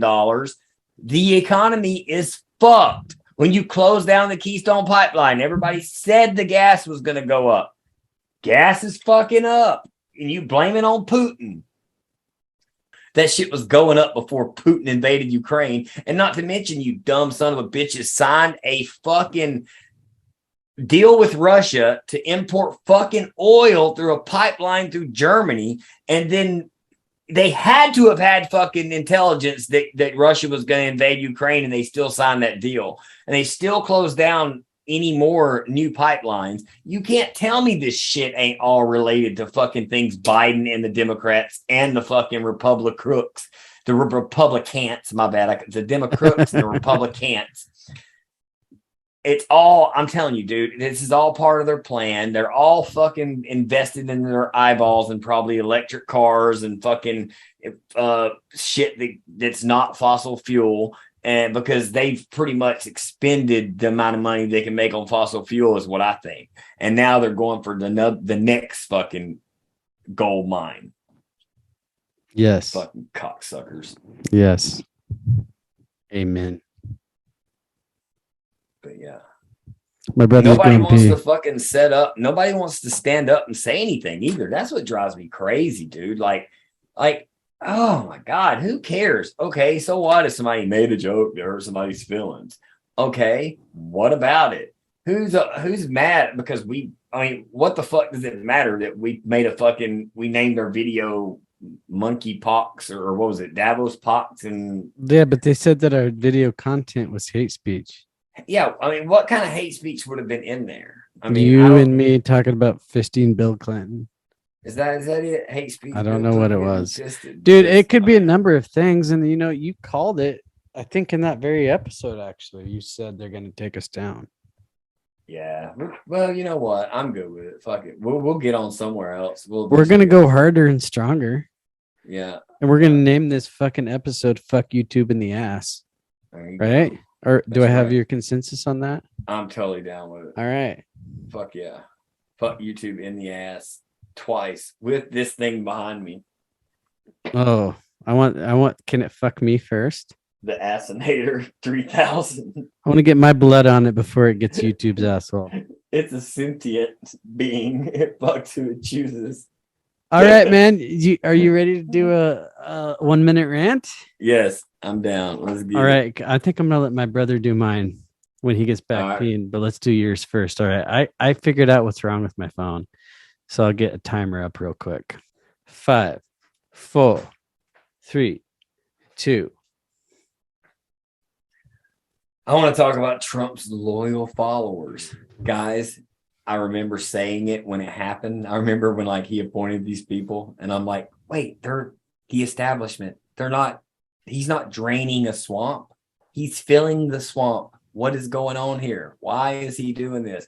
And the truth is, no president really has true power. There's someone controlling that guy, and there's someone controlling the guy before him and the guy after him. There's top secret above the president. And if that's the case, then we all know there's someone else in power, and it's not that guy. Damn sure not Joe Biden. We can all tell come on, man. Come on, man. Corn pop over here. Don't know what the fuck he's talking about. So at the end of the day, Trump got there. He had some great ideas. He thought he was going to be, I guess he may have thought he wanted to come off as this guy who was going to drain the swamp. And he didn't drain the swamp. He added to the swamp. And now the swamp is turned on him. It's his fault. Good job, dude. I like it. All right, Bryce, we're going to put you in the spot here. What? Every episode, we end by doing a 1 minute long rant. And he just did his, and I'm going to give you mine. So, Well, why don't you do an extra minute for you? No, because I'm fucked up. So I'm passing it on to you. It's the Dennis brother Patan. So you can think. Right. You ready? Yeah. He's already ready. All right. 5, 4, 3, 2, go. Trump was a pawn from the very fucking beginning. I think Trump knew going in. Trump's fucking part of the fucking system. They wanted him to get elected so goddamn bad, and he did. And he fucking made all these changes. Like, he made our economy great again and shit, right? He did do some great things. And all it did was fucking create this fucking chaos we have right now. The higher ups that you were talking about, like this super group, that was part of the plan, was having someone like Trump in there to fucking make things look good. And then it backfires, like you were saying. And now we're back. It just makes the plan even fucking better, because now we're even fucking that much more diverted. And is that the right word? Divided. I've had a few White Claws. It's all right. Time up. Anyway. All right, man. You want to close out with? Brother. You want to close out with anything? All right, guys. You can find me at YouTruthCast on Twitter. Follow me, all that bullshit. Great insight here. Great insight. Also, you can follow me and Kobe. He don't never do any disinfobating, but at Disinfobation on Twitter. Hey, Dusty, I disinfobate through you. So yeah, find us, follow us. We're on iTunes. We're on fucking no, we're not on iTunes for Disinfobation, but The Unspeakable Truth is on iTunes. It's on fucking at Google Podcast. I don't do the fuck YouTube shit because I knew I'd get banned from the beginning. Yeah, just find us, follow us, listen to us, like us, comment, tell us if we suck, tell us if we don't suck. If we do suck, we'll try to fix it. If we don't suck, then hey, that's fucking sweet too. If you told me you suck, you could fuck off. That's right. As always, ladies and gentlemen, fuck Spotify. All right, I'm at Conspiracy Player minus the E on Twitter. As always, conspiracyplaytime.com for my other podcast. But this is the one where we talk about the good shit. Disinfobation. Even if I'm not tweeting from at Disinfobation, I'm coming inside Dusty's asshole for fun. So, all right, brother, I love you, and we will see you next week. Take it easy, brother. Love you, man. Out. Peace.